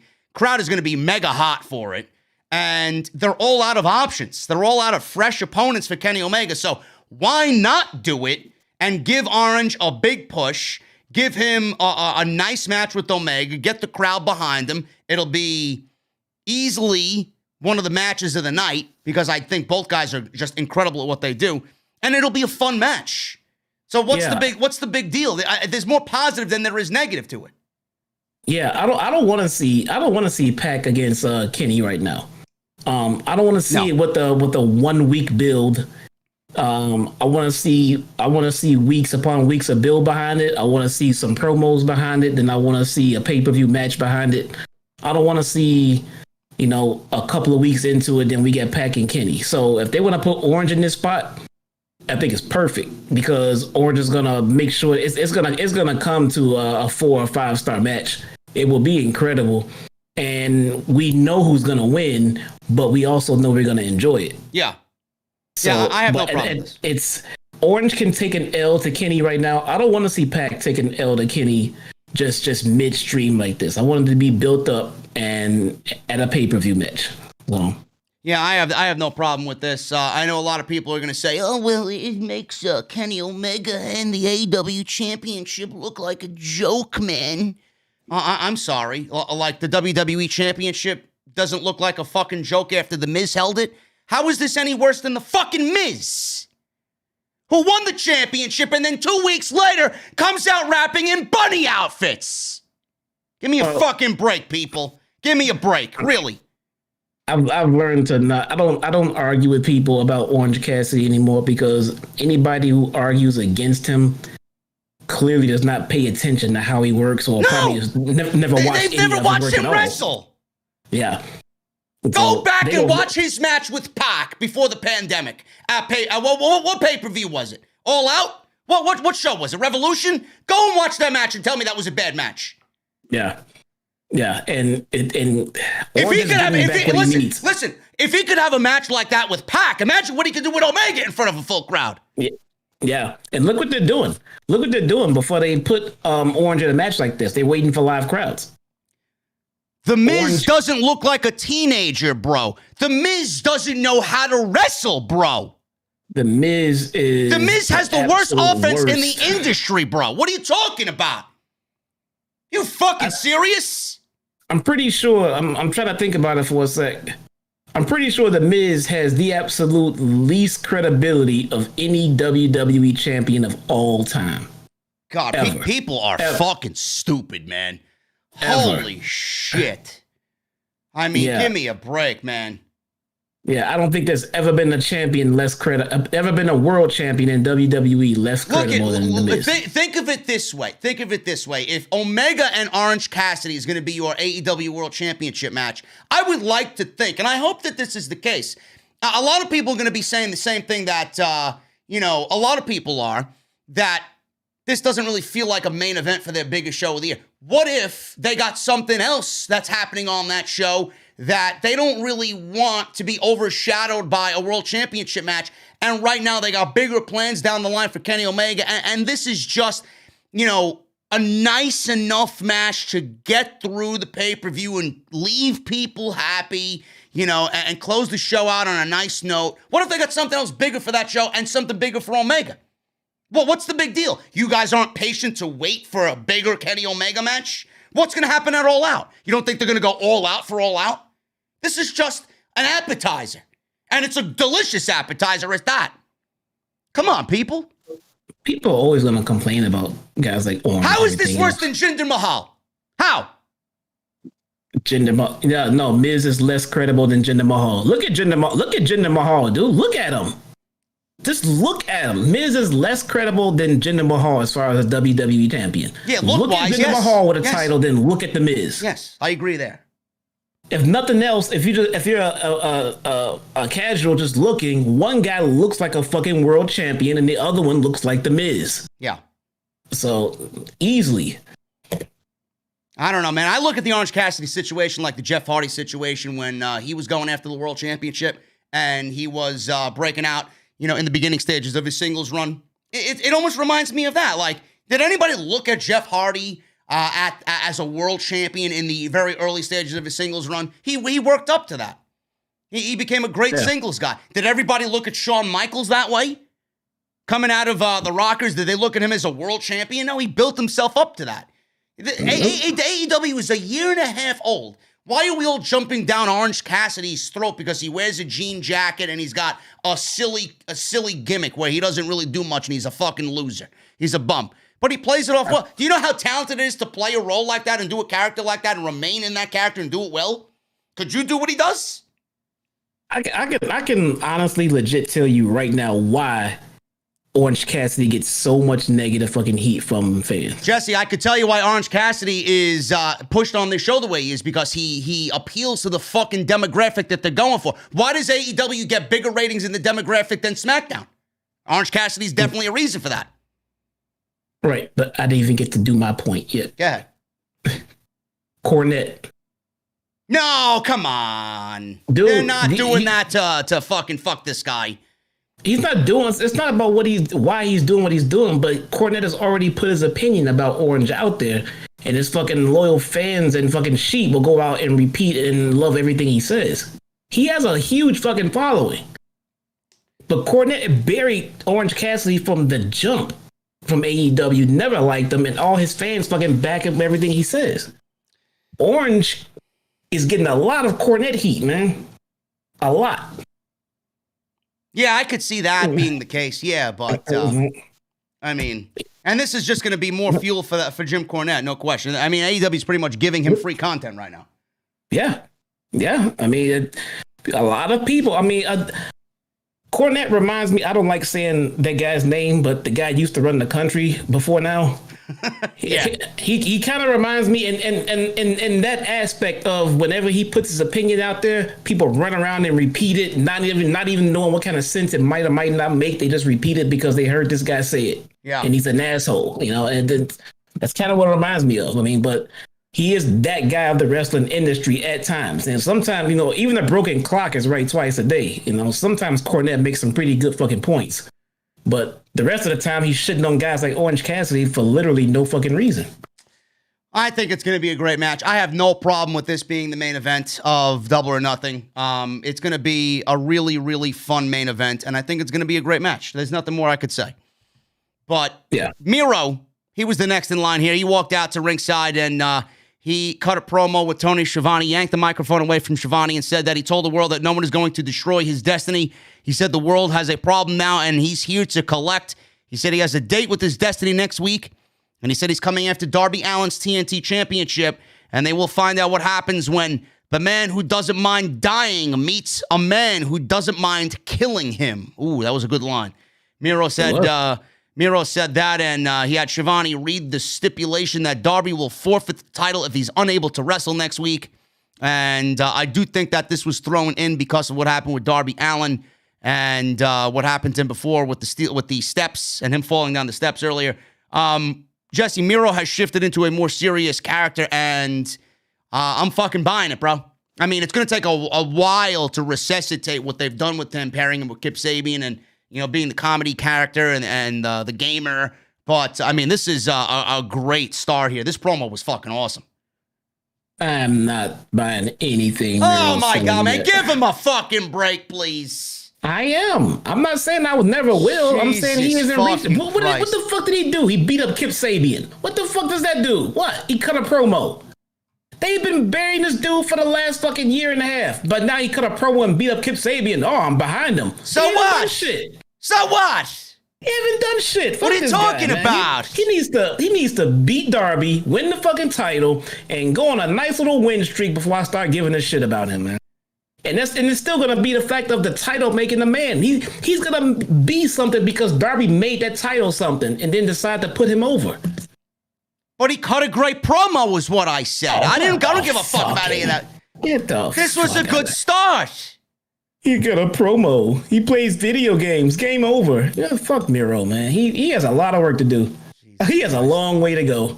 Listen, everybody in the chat, I'll leave it up to you to kick him off the show, okay? He's got to cut a lot of good fucking promos to get back to square one. He's really far behind dealing with Kip and Penelope, man. Really far behind. Well, that was the last thing that we got on the show before we shifted into the blood and guts match. This was the main event. By the way, next week's Dynamite is shaping up as this. Before we get into the main event, Darby versus Miro TNT title. We got an eliminator, Orange Cassidy versus Pac. Bucks versus SCU. Tag Team Championships. Tony Schiavone sits down with Jade Cargill, which is something that I'm looking forward to. Cody Rhodes will make a big double or nothing announcement. And Jon Moxley versus Yuji Nagata for the IWGP United States Championship. So we got double or nothing, Jesse. The rules in the cage structure are exactly like War Games. Wrestlers will enter at 5-minute intervals until all 10 men are in the match. Actually, the first two guys, 5-minute intervals. And then every guy after that, I believe, is 2 minutes. The match officially starts when everybody, that's 10 men, are in the ring. The match can only be won by submission or surrender. So the Pinnacle, the heels, which is the way it usually ends up, have the advantage. So they will have a 2-on-1 advantage up until the very last Inner Circle member enters the match. Crowd was crazy for this. First two in the match were Guevara and Harwood. They were intense. They were brutal. I loved the back and forth here between Guevara and Dax Harwood. Guevara shoved Harwood into the corner buckle, and the two climbed the side of the cage. They bounced on the top rope for a little bit until a strike from Guevara sent Harwood crashing between the ropes and the cage and sent him side to side into the chain link fence. Harwood was busted open because of all this. Guevara hit a springboard cutter, and then Shawn Spears entered the match as the first entrant. He obviously is the chairman. He brought in his chair. Guevara tried to fight him off, but Spears set up a chair in the corner as Guevara tried to fight back.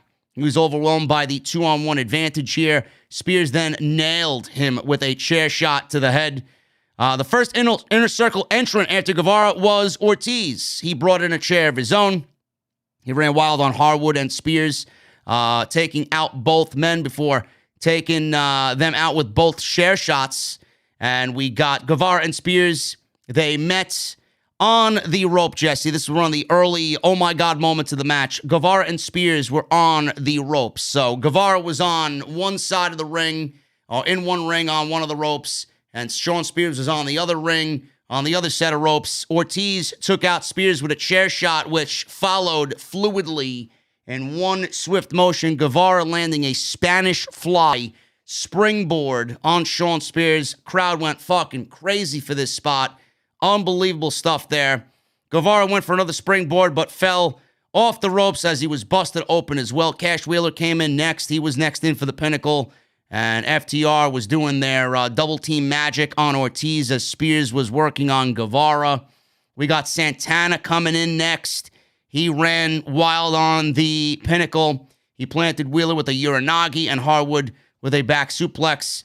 FTR flapjack Santana into the cage. Santana at one point, Jesse, I don't know if you picked up on this, he actually landed in between the cage and the ring. Yeah, I think that was a shoot. That wasn't supposed to happen. That wasn't supposed to happen. I was a little concerned there. I never seen that fucking shit happen. But Aubrey Edwards rushed over there, and he was stuck in between the cage and the actual fucking ring. The way this thing was set up, it was just fucking crazy. I didn't expect that to happen, but hopefully he's okay there. Yeah. So we got Santana falling in between the cage and the ring. Pinnacle were in control. Wheeler was busted open. There was a lot of blood in this thing. Wardlow entered the match. Inner Circle had taken care of some Pinnacle members already. So Wardlow's in there. Big man took all of the Inner Circle out by himself. He tossed Guevara into the cage, powerbombed Ortiz into the cage. Jake Hager obviously came in, even the odds, which, by the way, Jesse, I don't know what you thought about it, but the Inner Circle had corrections uniforms on, and they all had the names of all the famous prisons based in their home state on the back of their corrections uniforms. What'd you think of that? I thought it was pretty creative. I thought it was brilliant. You know why they did it? Why?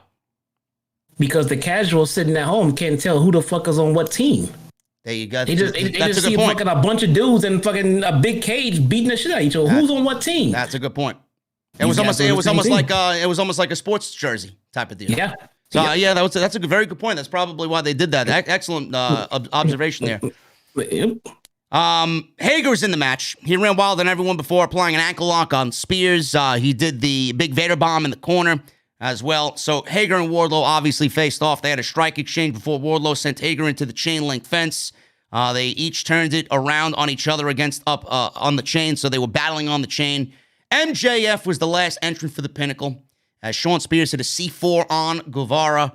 Crowd was obviously against MJF here. Wardlow took out Hager from behind, allowing MJF to just pose in the corner and taunt Jericho on the outside because Jericho was the only one not in the match. At this point, Pinnacle was in control of the Inner Circle. Jericho then entered the match. Blood and Guts officially finally began. The bell rings. The two teams, you got Inner Circle in one ring. You got the Pinnacle in another ring. They met in the middle like it was a fucking battle on the battlefield. It was awesome, awesome sight. So we got all of this happening, and Jericho brought in the baseball bat, Floyd. He teed off on the Pinnacle, getting some shots in with the baseball bat. Spears tried to climb up the cage to escape Jericho's attack, but he was being choked out on one of the steel rods that held the rings together. Red light was blinding him in the eye. It was a great sight there. Nice camera work by AEW. Pinnacle turned it around during a commercial break, and it seemed like the match was slowing down a little bit. Pinnacle exposed the mat in the ring. They exposed the wooden planks underneath the mat. FTR tried to pile drive Santana and Ortiz onto the exposed wood, but they turned it around, and Guevara hit an assisted double stuff pile driver with the help of Santana and Ortiz on FTR. Spears was hung upside down in a tree of woe as Ortiz set up a chair. Guevara hit a beautiful coast-to-coast that Shane McMahon wishes he could still do into Sean Spears. And then this was pretty much the ending, or at least going towards the ending. So the one ring was dismantled. So they all were in the other ring that was still intact. What the fuck happened to the ring? I don't know. It was fucking chaos. There was a turnbuckle pad that was down. They were using the steel beam that connects between the post and the turnbuckle pad. They were using that as a weapon. All of a sudden, I see Santana pull out a fucking fork. I don't know where the fork came from. He must have had it in his tights. Listen, Jesse, I thought this was a fucking plastic fork. This was a fucking metal fork. He was digging into MJF's face, who was busted open at this point. And then Santana, like a sick fuck, he licked the fork. I saw a report from Meltzer that fork was stolen from Titus Catering. Oh, my God. Now, listen, man, don't let Dana Brooke do the inventory. She'll probably fuck it up anyway. Oh, so my God. It was a fine fork. We know that much, man. Listen, man, it looked like a nice fork, too. Hopefully Titus doesn't find out. Anyway, the fork came into play, and Santana was a wild man here. So at the end of this thing, we got Jericho using a bat. He was choking out Wardlow. Landed a closed fist right on MJF's face. He was busted open. And then he tried to block an attack Jericho did from Wardlow, but he ran into a chair shot right to the head, did Wardlow. Really, I thought we were done with these steel chair shots, but Jesus Christ, we've seen a couple of them tonight right over the head. But into it. He walked into that one worse than fucking Johnny walked into Daniel LaRusso's kick at they would be fucking fined and suspended in WWE for these fucking chair shots tonight, man. They don't give a fuck here. Tully, all of a sudden, Jesse, took the cage. He knocked out one of the referees, took the key, unlocked the cage door, allowing MJF to climb out. So he's climbing up top on top of the Blood and Guts cage, the War Games cage. Jericho followed MJF up there, and the Inner Circle maintained control in the ring. We didn't really see anything that was going on. We heard a lot of movement, a lot of bumping in the ring, but it was focused on MJF and Chris Jericho at this point. And MJF pleaded with Jericho. Jericho locked in the walls of Jericho on the roof of the structure. It was a really nice spot. Really great camel work here. MJF was teasing about to tap, but he landed a very ingenious low blow to get out of the walls of Jericho, breaking the hold. MJF then applied the salt of the earth, Fujiwara armbar on Jericho. Jericho wouldn't tap. MJF started to stomp and bite on the arm of Chris Jericho, locked back in the salt of the earth. MJF pulled out the Dynamite Diamond Ring and laid in a shot right between Jericho's eyes, busting him open. And then he dragged Jericho over to the edge of the cage. Jericho had blood coming down his face. MJF was looking at the floor as if he would toss Jericho off. I thought he was going to do it, but then he started to say, I want you guys to surrender, otherwise I'm throwing him off. Sammy Guevara was already on the outside of the cage because the door was open from Tully, knocking the referee out. He was yelling up to MJF, we surrender! We surrender! And that's the way the match ended. So Inner Circle surrendered. MJF got his wish. Pinnacle wins the match.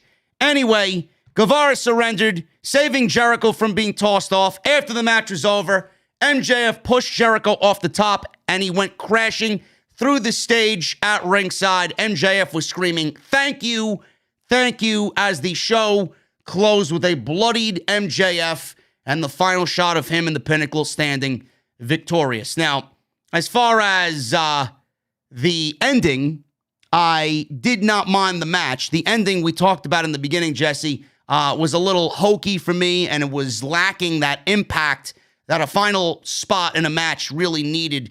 I would have preferred a wrestling hold or a submission hold or something leading to a victory here, but we got what we got.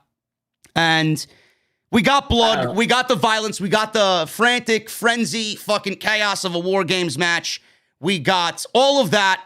It felt great. It felt epic. The build was great. But again, man, I'm not going to shit on the match for the fucking pillows, but it needed to be better, or at least shot better, because we see too much of it. Let me tell you what I would have done. I had a little time to sit here and think about that ending. Okay. And first off, we're going to stay away from getting on top of the cage, because you get on top of the cage and the fans want the spot that they want. So you go up there, then you signal it, now we want it. So we're going to stay away from the top of the. Now, what I would have did was I would have had MJF send Tully Blanchard off. Like, hey, go do what you were supposed to go do. Tully Blanchard leaves. A few minutes later, I would have the cage start fucking raising. And now, after everybody else has been incapacitated, I would have had MJF hold Jericho under that fucking cage, had Tully lower the cage on his neck, and had Jericho pinned under that fucking cage on his neck, and had MJF grab a fucking mic and say, hey, I'll tell you what, right now, if you don't fucking quit, I'm going to have Tully hit that fucking button and crush his fucking neck right here. Right now. Yeah, even that. That's great. That would have been better than what we saw, bro. Yeah. I mean, the big impact. Yeah, and then you can still end with that conclusion of, okay, we quit. And then you have them signal anyway, lower the fucking cage, and have Jericho sell it like fucking death, like the cage is fucking choking him out and shit, you know? Yeah, something, bro. I mean, the camera work to show the fucking pillows there, it was very anticlimactic. The impact of it did not ruin the match. I want to be sure you guys understand what I'm saying, where I'm coming. It did not ruin the match. I thought the match was great. Yeah. I thought it was. Yeah. It delivered on every aspect. The ending, you can't go into this with a lack of an ending like that, with the terrible camera shots, with the obvious pillows underneath the fucking cardboard that made up the stage. You can't do that.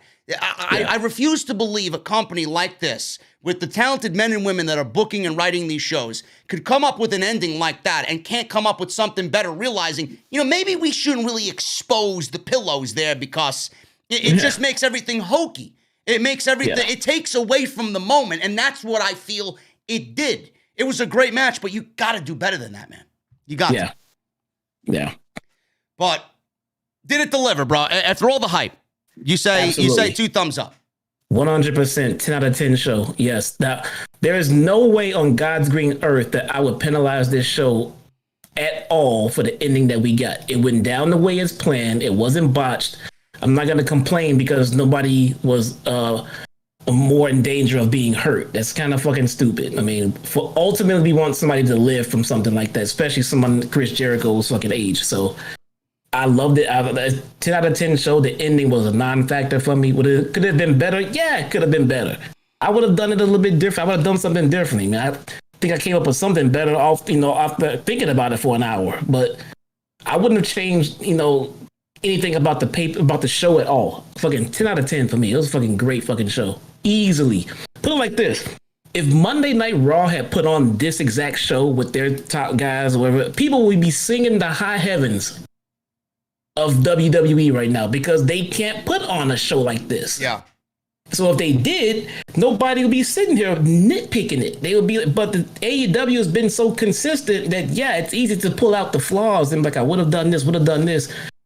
It could have been better, but I don't think it takes away from anything that anybody did there in this show tonight. Listen, man, even when Rikishi fell off the Hell in a Cell, it was still a little bit more impactful than what we've seen here tonight. I mean, you got even a smaller margin of error with a guy that size falling into the back of a fucking a flatbed truck with a bunch of hay in it. I don't think Rikishi gets enough credit for that. No, it's fucking scary as shit. Yeah, falling backwards, a guy that 400 pounds into a fucking small ass backing of a truck like that. Yeah, he does not get the credit he deserves. I mean, it wasn't impactful, but the margin of error there is very small. You missed, dude, and forget about it. You're landing on the side of the truck. You're landing off the truck. Yeah. Not even the same. They got to do better with it. Even the barbed wire match with Omega and Moxley, the match itself was fucking great. And I'm not even singing them on the goddamn ending because it wasn't even their fault. Things happen. It wasn't their fault. Shit happens. It wasn't their fault. It was a terrible. But I don't know. My whole thing with that was if it all went off the way you wanted, what's gonna happen? You're not gonna blow anybody up. Yeah. You're gonna set off some sparklers. I mean, what were you ultimately gonna do? Because you're not gonna blow up the ring. Yeah. So that was always gonna fall flat. Even if it went off the way they wanted to, it was not gonna be a big enough explosion to make us think that these men died. Yeah. So don't do it. Either way, it was a very good show tonight. One of the better Dynamites that they've ever put on. The Blood and Guts match delivered up until the final segment of the match. I'm not shitting on them, but you got to do better, Tony Khan, as far as Bill, you got everything right. You got the hype, you got the build, you got the match. Everything delivers, and then you get to the ending, and it's almost as if he just throws his hands up in the air and gives up. And Jesse is right about what he said in the beginning portions of the show. We don't know if it was Tony Khan. We don't know if it was Jericho and his idea. We don't know where the idea came from. I know it's going to be a topic of discussion, so it's going to be interesting next week when we talk about it, where that idea came from, whose idea it was, and why they executed it the way that they did.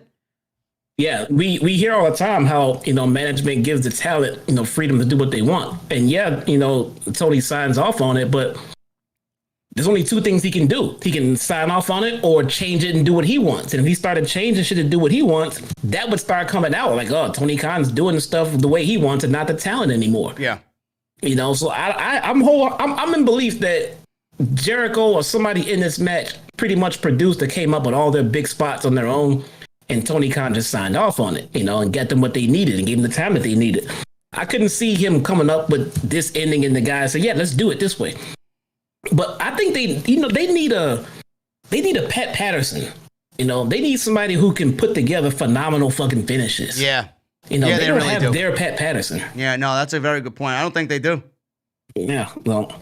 Anyway, guys, that is the end of the AEW Dynamite review. I have an announcement myself as to what we are doing Double or Nothing weekend. Jesse and I will be in Jacksonville for Double or Nothing. And we are doing a meet and greet, an off-the-script meet and greet. So if you guys want to hang out and you're going to be in Jacksonville, we found a place. We will be at the Intuition Ale House right outside of Daly's Place. And we are going to have a meet and greet there from, I believe, 2 to 5 is the time. So it's good. 2 to 4, 2 to 5. It's probably going to be a little bit longer than 2 hours, just knowing my fans. But we will be at the Intuition Ale House, guys, and we will be meeting and greeting in Jacksonville. Double or Nothing weekend. So if you guys are going to be in town, I would love if we can get a whole bunch of you fucking savages there to hang out with us, drink some nice cold beverages, and talk AEW, man. NBA highlights. Get the fuck out of here and go watch your rig sport, bro. Fucking clown. Probably a teen bar. Fuck out of here, clown. There you go. I was already tired of him. There you go. Anyway, guys, that's the news. So clear your calendar if you're going to be in Jacksonville. That's where we will be, and I will be talking about that in the weeks to come. Follow me on I will give out live and in-person benchings. Yes. Yes, there you go. Jesse will be giving out live in-person benchings. But if you guys want to follow us on social media, you guys can certainly do that as well. At JDfromNY206. That's Twitter and Instagram. Hit that subscribe button down below. Turn on the bell for all notifications. We are less than 90 away from 1,000 likes on the live stream, guys. If you have not hit that thumbs up, hit the thumbs up, and let's get this live stream to 1,000 likes tonight for the AEW Dynamite Blood and Guts post show. We got some super chats to go through. Let's read through these. The super chats are open. Get them on in. Michael Raymond, first one of the night with a $5 super chat. As I predicted, Orange Cassidy versus Kenny Omega is upon us. Full crowds call for it. Rejoice, friends. We will see something amazing. Michael, it is going to be a very good match, and I can't wait for it. Thank you for the $5, brother. Munchie Time with a $5 super chat. Blood and Guts match was fucking awesome, minus the ending, of course. It would have been better if they just had Jericho go through a regular wooden stage. Yes, it needed to be done better. A little bit more impactful.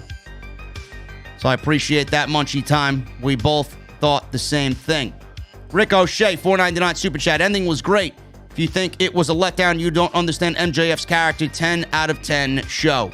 Nobody said it was a letdown because of MJF's character. The ending was not great. The Jericho fall was not great, bro. MJF was great. The fall was not impactful. I'm sorry. Phil with a $19.99 super chat. I'm such on a high right now from that Blood and Guts match. A match that will be a staple for AEW years to come from now. Amazing night. The Pinnacle win. What's next for MJF, do you think? Much love to you and Jesse and the OTS fam. Jesse, I'll let you answer that. What do you think in your prediction, in your opinion? What's next for MJF? I don't know if there's a individual goal for MJF right now. I think those trios titles are coming, and I think MJF might be involved in that picture. They got the tag team titles to deal with. The trios titles coming. There is no room for MJF and Kenny right now, so they got to find something important for them to do. So they're probably Pinnacle related. That's why I'm thinking something with the group. So like tag titles or trios titles. Yeah, I agree. I could see Santana and Ortiz winning those tag team championships from FTR. I think if the belts go to Moxley and Eddie Kingston, I could see FTR taking the belts off them and then FTR being beat by Santana and Ortiz sometime later this year. Yeah. There's a lot of good feuds and matches to deal with the TNT title and tag titles. And those trios titles before they even, were even minted. Yeah. There's a lot of things for them to do with those right now. So there's a lot of different things to do for guys to chase titles and not have to worry about Kenny right now. So it's good. Chris Skywalker in the chat says, I'm going to kick both of your asses and flip it. No, you're not, bro. Get the fuck out of my chat. Good. No, show him. No, good. Come on. Hey, man. It's easy with a keyboard, bro. I'll be in Jacksonville, man. Yeah, bring your keyboard with you, Chris Skywalker. Yeah, bring your keyboard, man. Tell me you're gonna do it live. I love it. See, look, people love talking shit behind a keyboard, man. I'm a highly trained individual, brother. Please show up, please. Thank you, Phil, for the $19.99 super chat. Jonathan Costello with a $4.99 super chat. Blood and Guts definitely lived up to the hype, in my opinion. Wore my AEW shirt with pride. Also, I couldn't help but laugh as I saw Ogogo deliver his fatal punch. Yeah, it's going to be a thing here, bro. It's going to be a thing here. Raisin Brand 151 with a 20 bomb. What's up, bro? What's up, JD and Jesse? The ending to that match was a letdown, even though it was a fantastic match up until that point. What's your favorite War Games match, JD? And did this top it? Mine is Ricochet Dunn and the War Raiders versus the Undisputed Era. Yeah, that was a damn good one, man. I don't know where this one ranks first. I don't know where this one ranks in the top ones that I've seen lately. I'd have to get back to you on that one, man. But that Ricochet, Dunn, and War Raiders match with the Undisputed Era was fantastic. That was good. Yeah, I don't remember all of my War Games matches to rank them, to be honest. I got to go back and watch a bunch of them. Yeah. Rick O'Shea with a $4.99 super chat. Oh God, the Roman run-in crew is complaining Jericho didn't take a 20-foot bump off the cage onto concrete. Roll the fuck up. Enjoyable match in a good spot. Ricochet, get the fuck out of my chat, bro. I'm gonna refund you fucking $5. What did he say? I didn't see it. The Roman run-in crew is complaining Jericho didn't take a 20-foot bump onto concrete. Don't put fucking obvious crash pads underneath, you fucking idiot. The Roman running crew. I'm so fucking confused by it. Is that an insult? I don't even know. What you're pretty much telling me is that you don't pay attention to detail. You go to the car wash. Do you get the exterior of the car cleaned and don't clean the inside? Give me a fucking break, bro. You gotta cover all your bases. Fucking people are stupid, man. Why do you do anything half-assed? That's what I want to know. Do I half-ass anything here? If I half-ass something, fucking other fucking geeks in the community would be better than me and higher up on the live stream analytics, but they're not. Don't get me started. Fucking bullshit, man. DX for life. Australian $5 super chat. The ending was underwhelming, but Blood and Guts was an amazing match. And whatever capacity the crowd was, it had amazing energy. Can't wait for Double or Nothing. Yeah, like Beast said in the chat, don't do spots when you can't do it right. I can agree with that. I mean, look, you might have a theory and an idea for a spot, but then once you lay it out and it doesn't come off the way that it should, plan something else. Don't water down the spot that you visually have in your head. Plan something else. Don't water shit down. I'm not blaming it on Jericho. No, it's not on Jericho. It's not on Jericho. I think the spot that they wanted to do, I think that the premise they had and the spot that they did was flawless. It was fine. I would not have done that spot any differently because I don't want to see anybody get hurt trying to leap off a cage for my entertainment.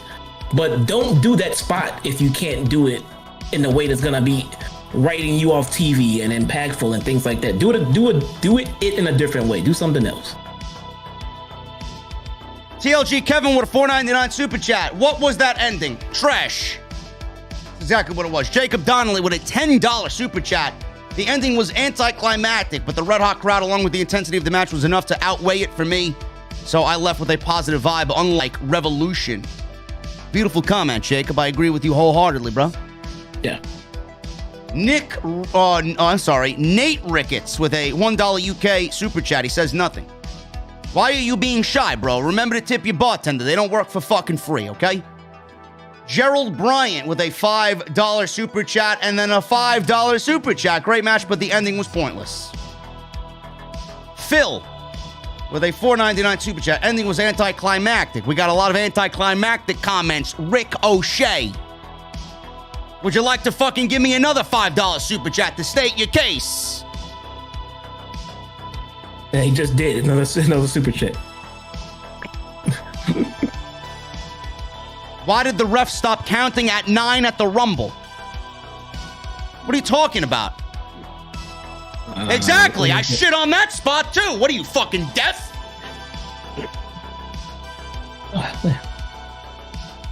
Now you're just acting like an asshole. I said the match was great, but the ending sucked. Don't do spots you can't do.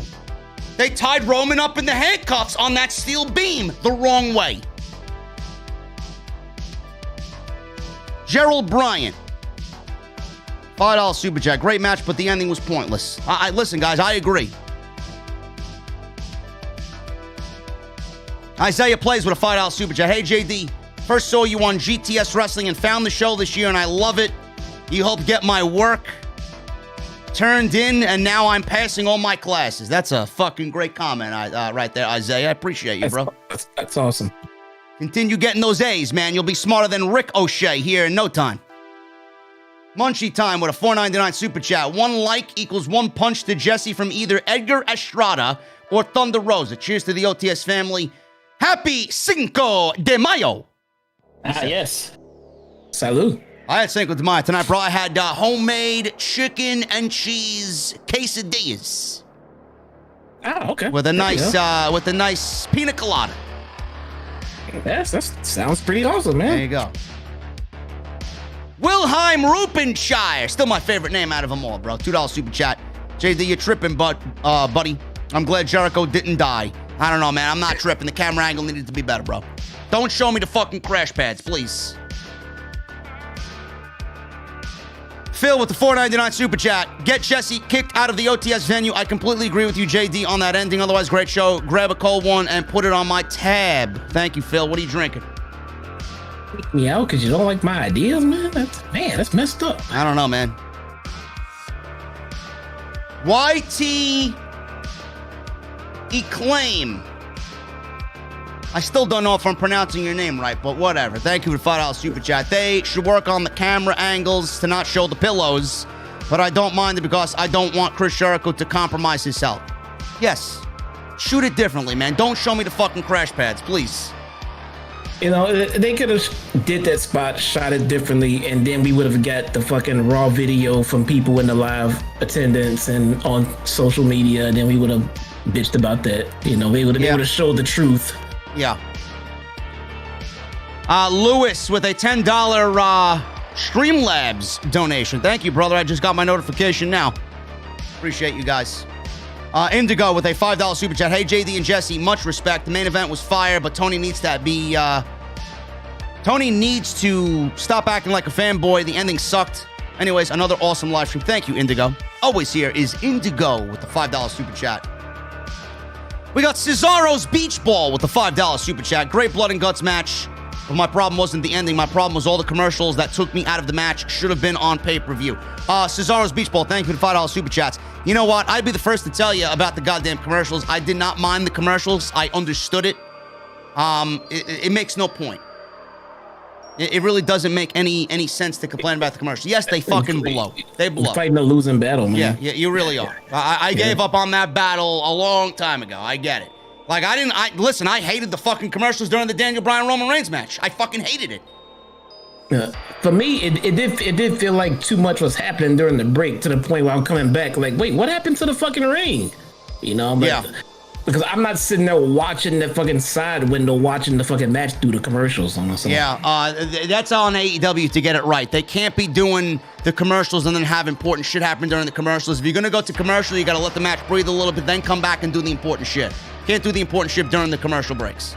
I thought that's what was happening. It was. Because, like you said, like, what was this low moment? Like, it will be a low moment, but then seconds later, they'll shoot to a commercial. Like, oh, okay, they were informed that they're going to a commercial soon. Yeah. You know, so that's why they kind of just took it down a little bit. MJF is just kind of posing to the crowd, walking on, climbing the cage, come back to the action. But yeah, I don't know, 4 breaks did seem like a lot.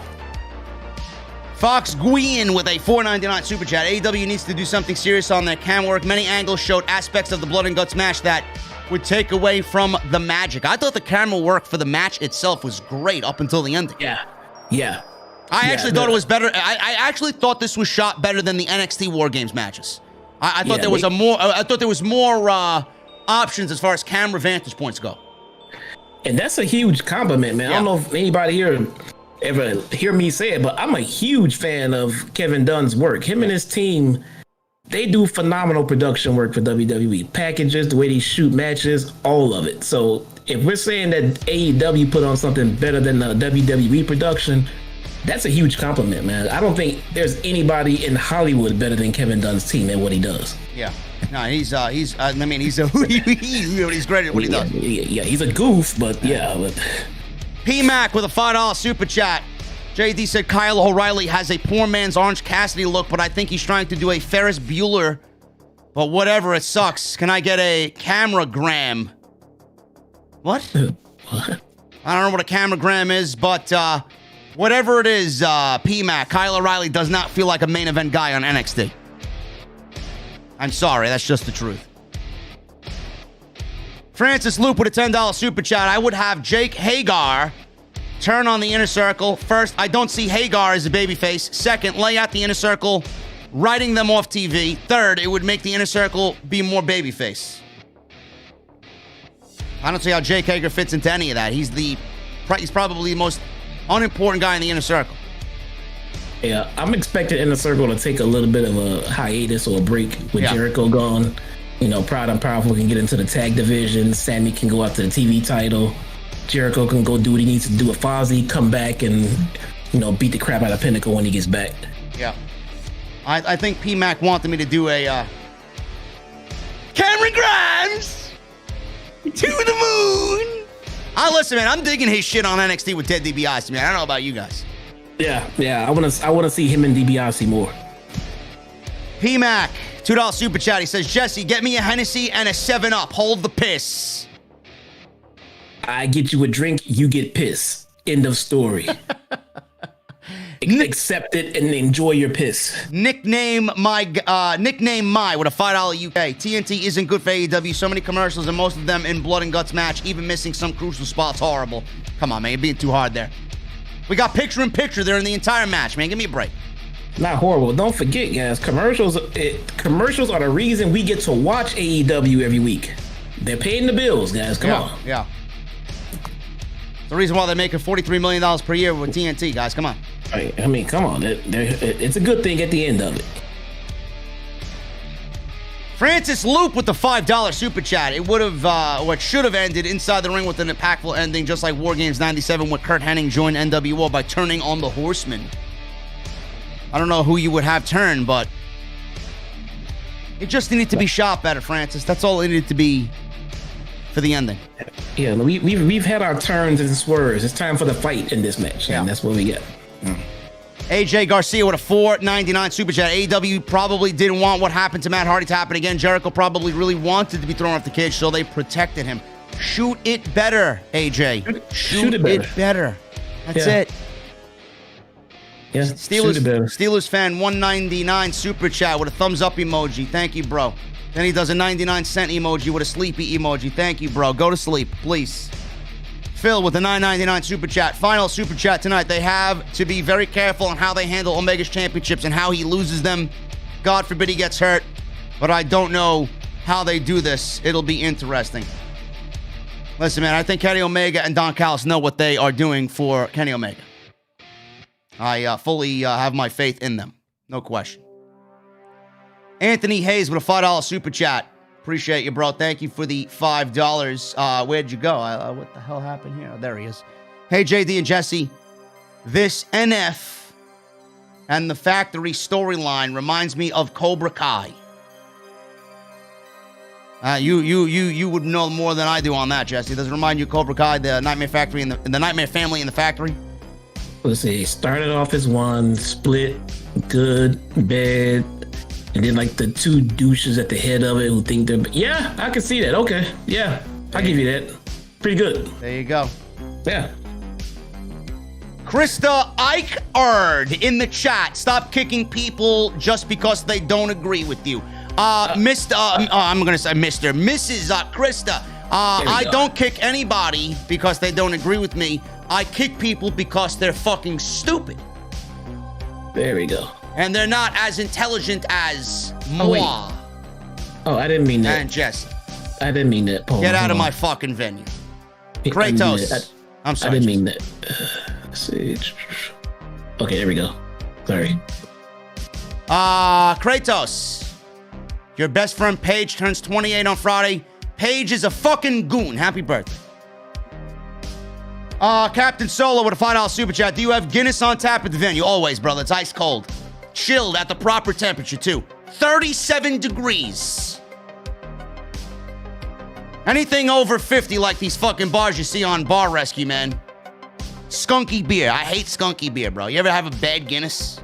I have. You ever have somebody that doesn't know how to pour Guinness correctly? I have.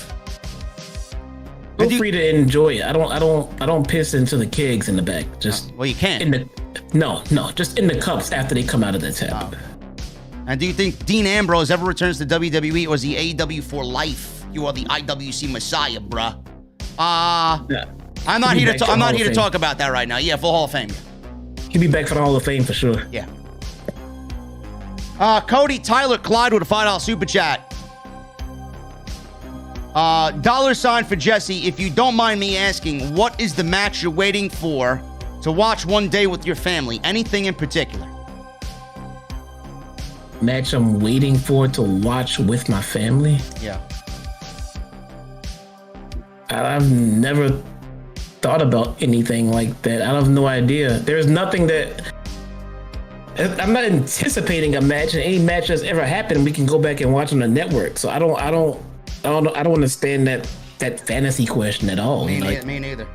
I don't know. Magician Sapphire with a $10 super chat. Love the show and the main event, but Tony Khan and AEW need to do a better job with their camera work. The ending spot sucked.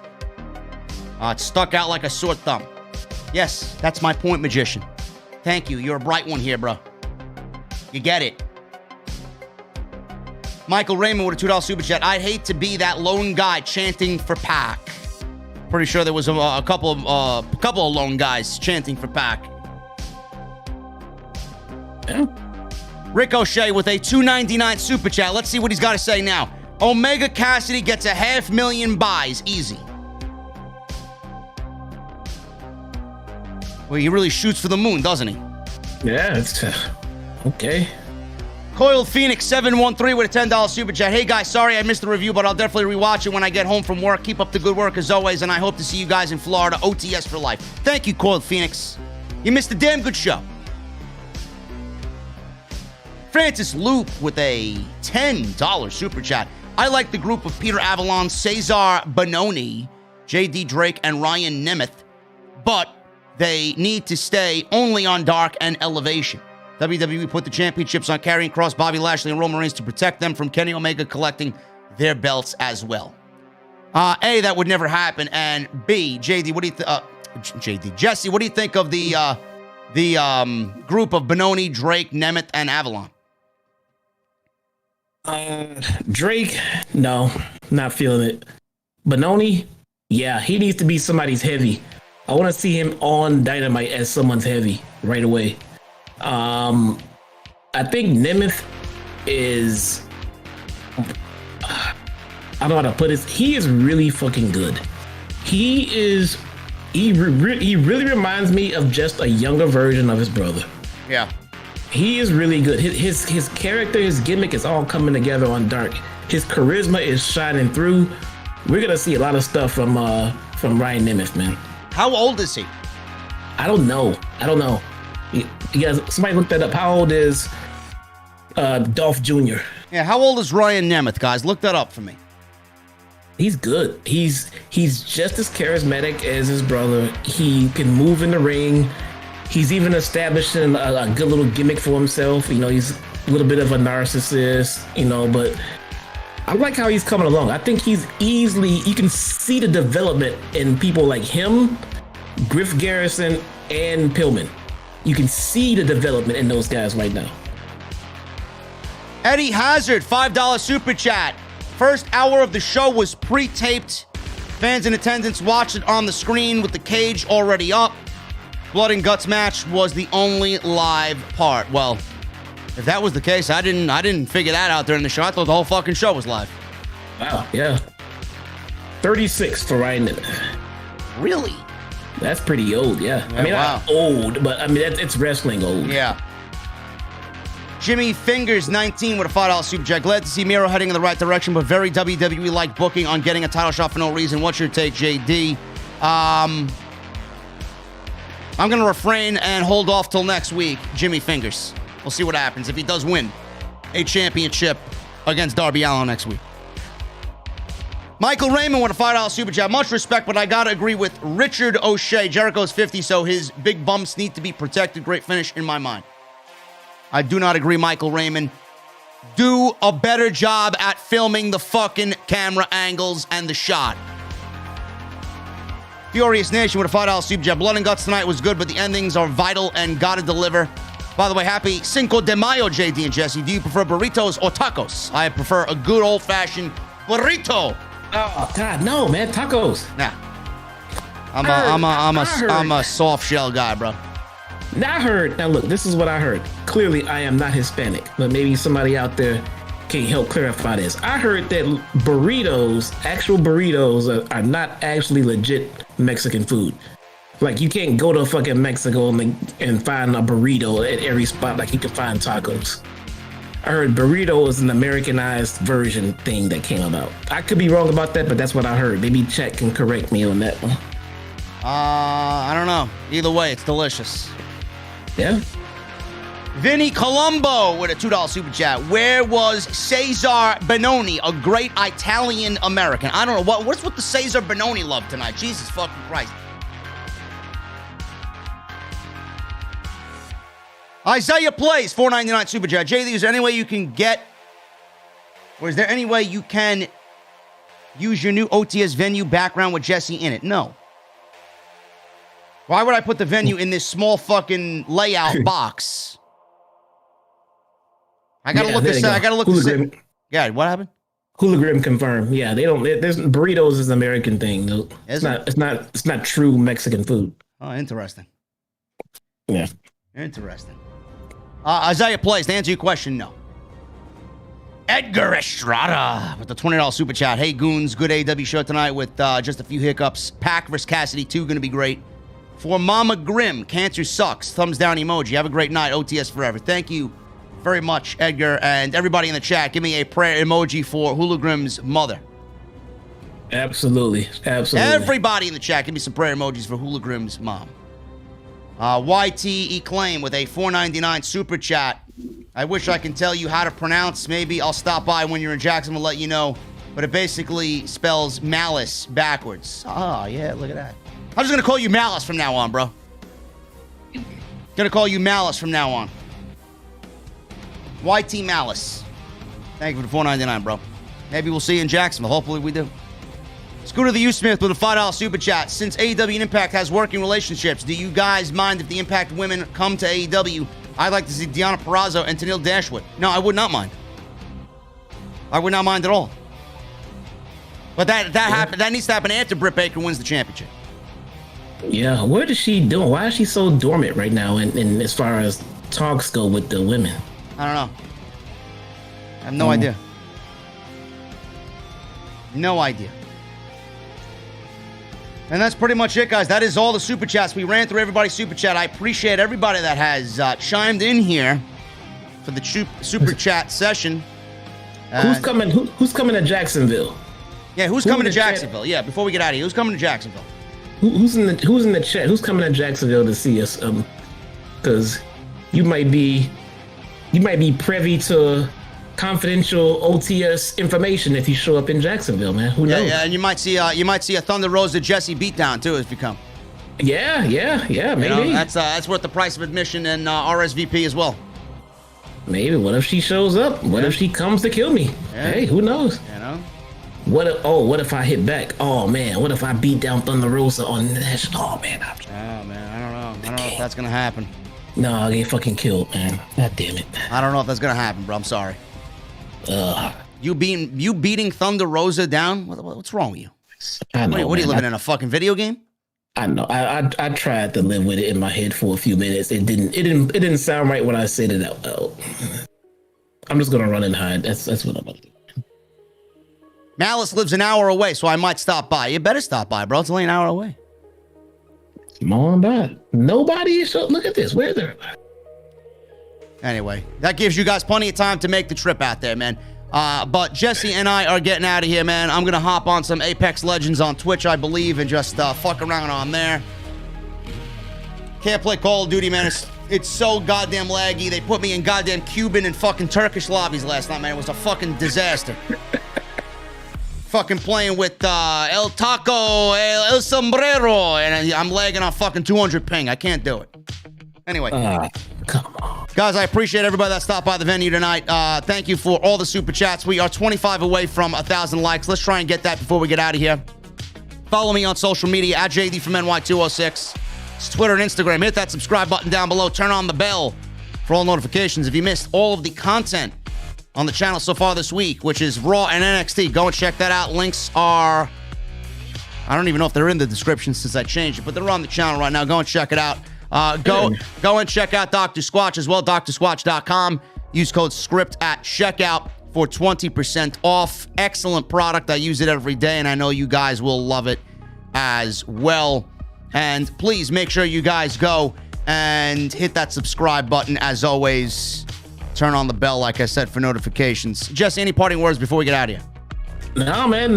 If you are in the greater Jacksonville / Orlando area, I think Orlando's about 2 hours. It's about 2.5 hour drive, I think. Yep.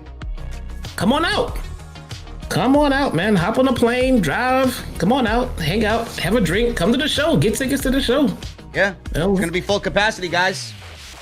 Yeah. Full capacity at Daly's Place. But I'll keep mentioning that on the podcast and on social media as well. All right, guys, we're getting out of here. We got our cold beverages, and we got the Mustang sitting outside. It's all ready to go.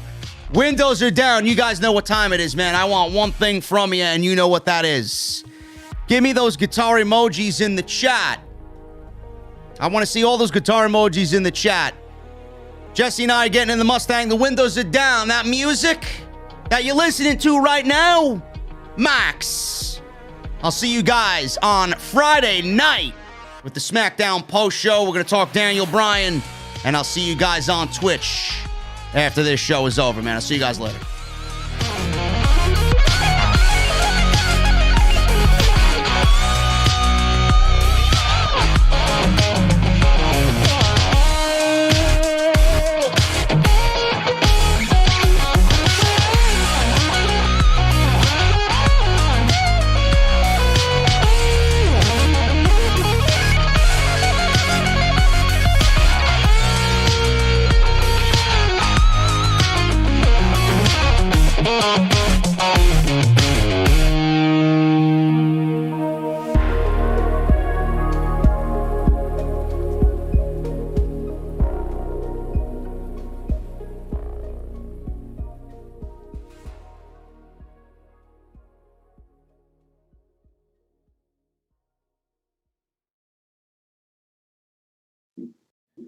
And we're done.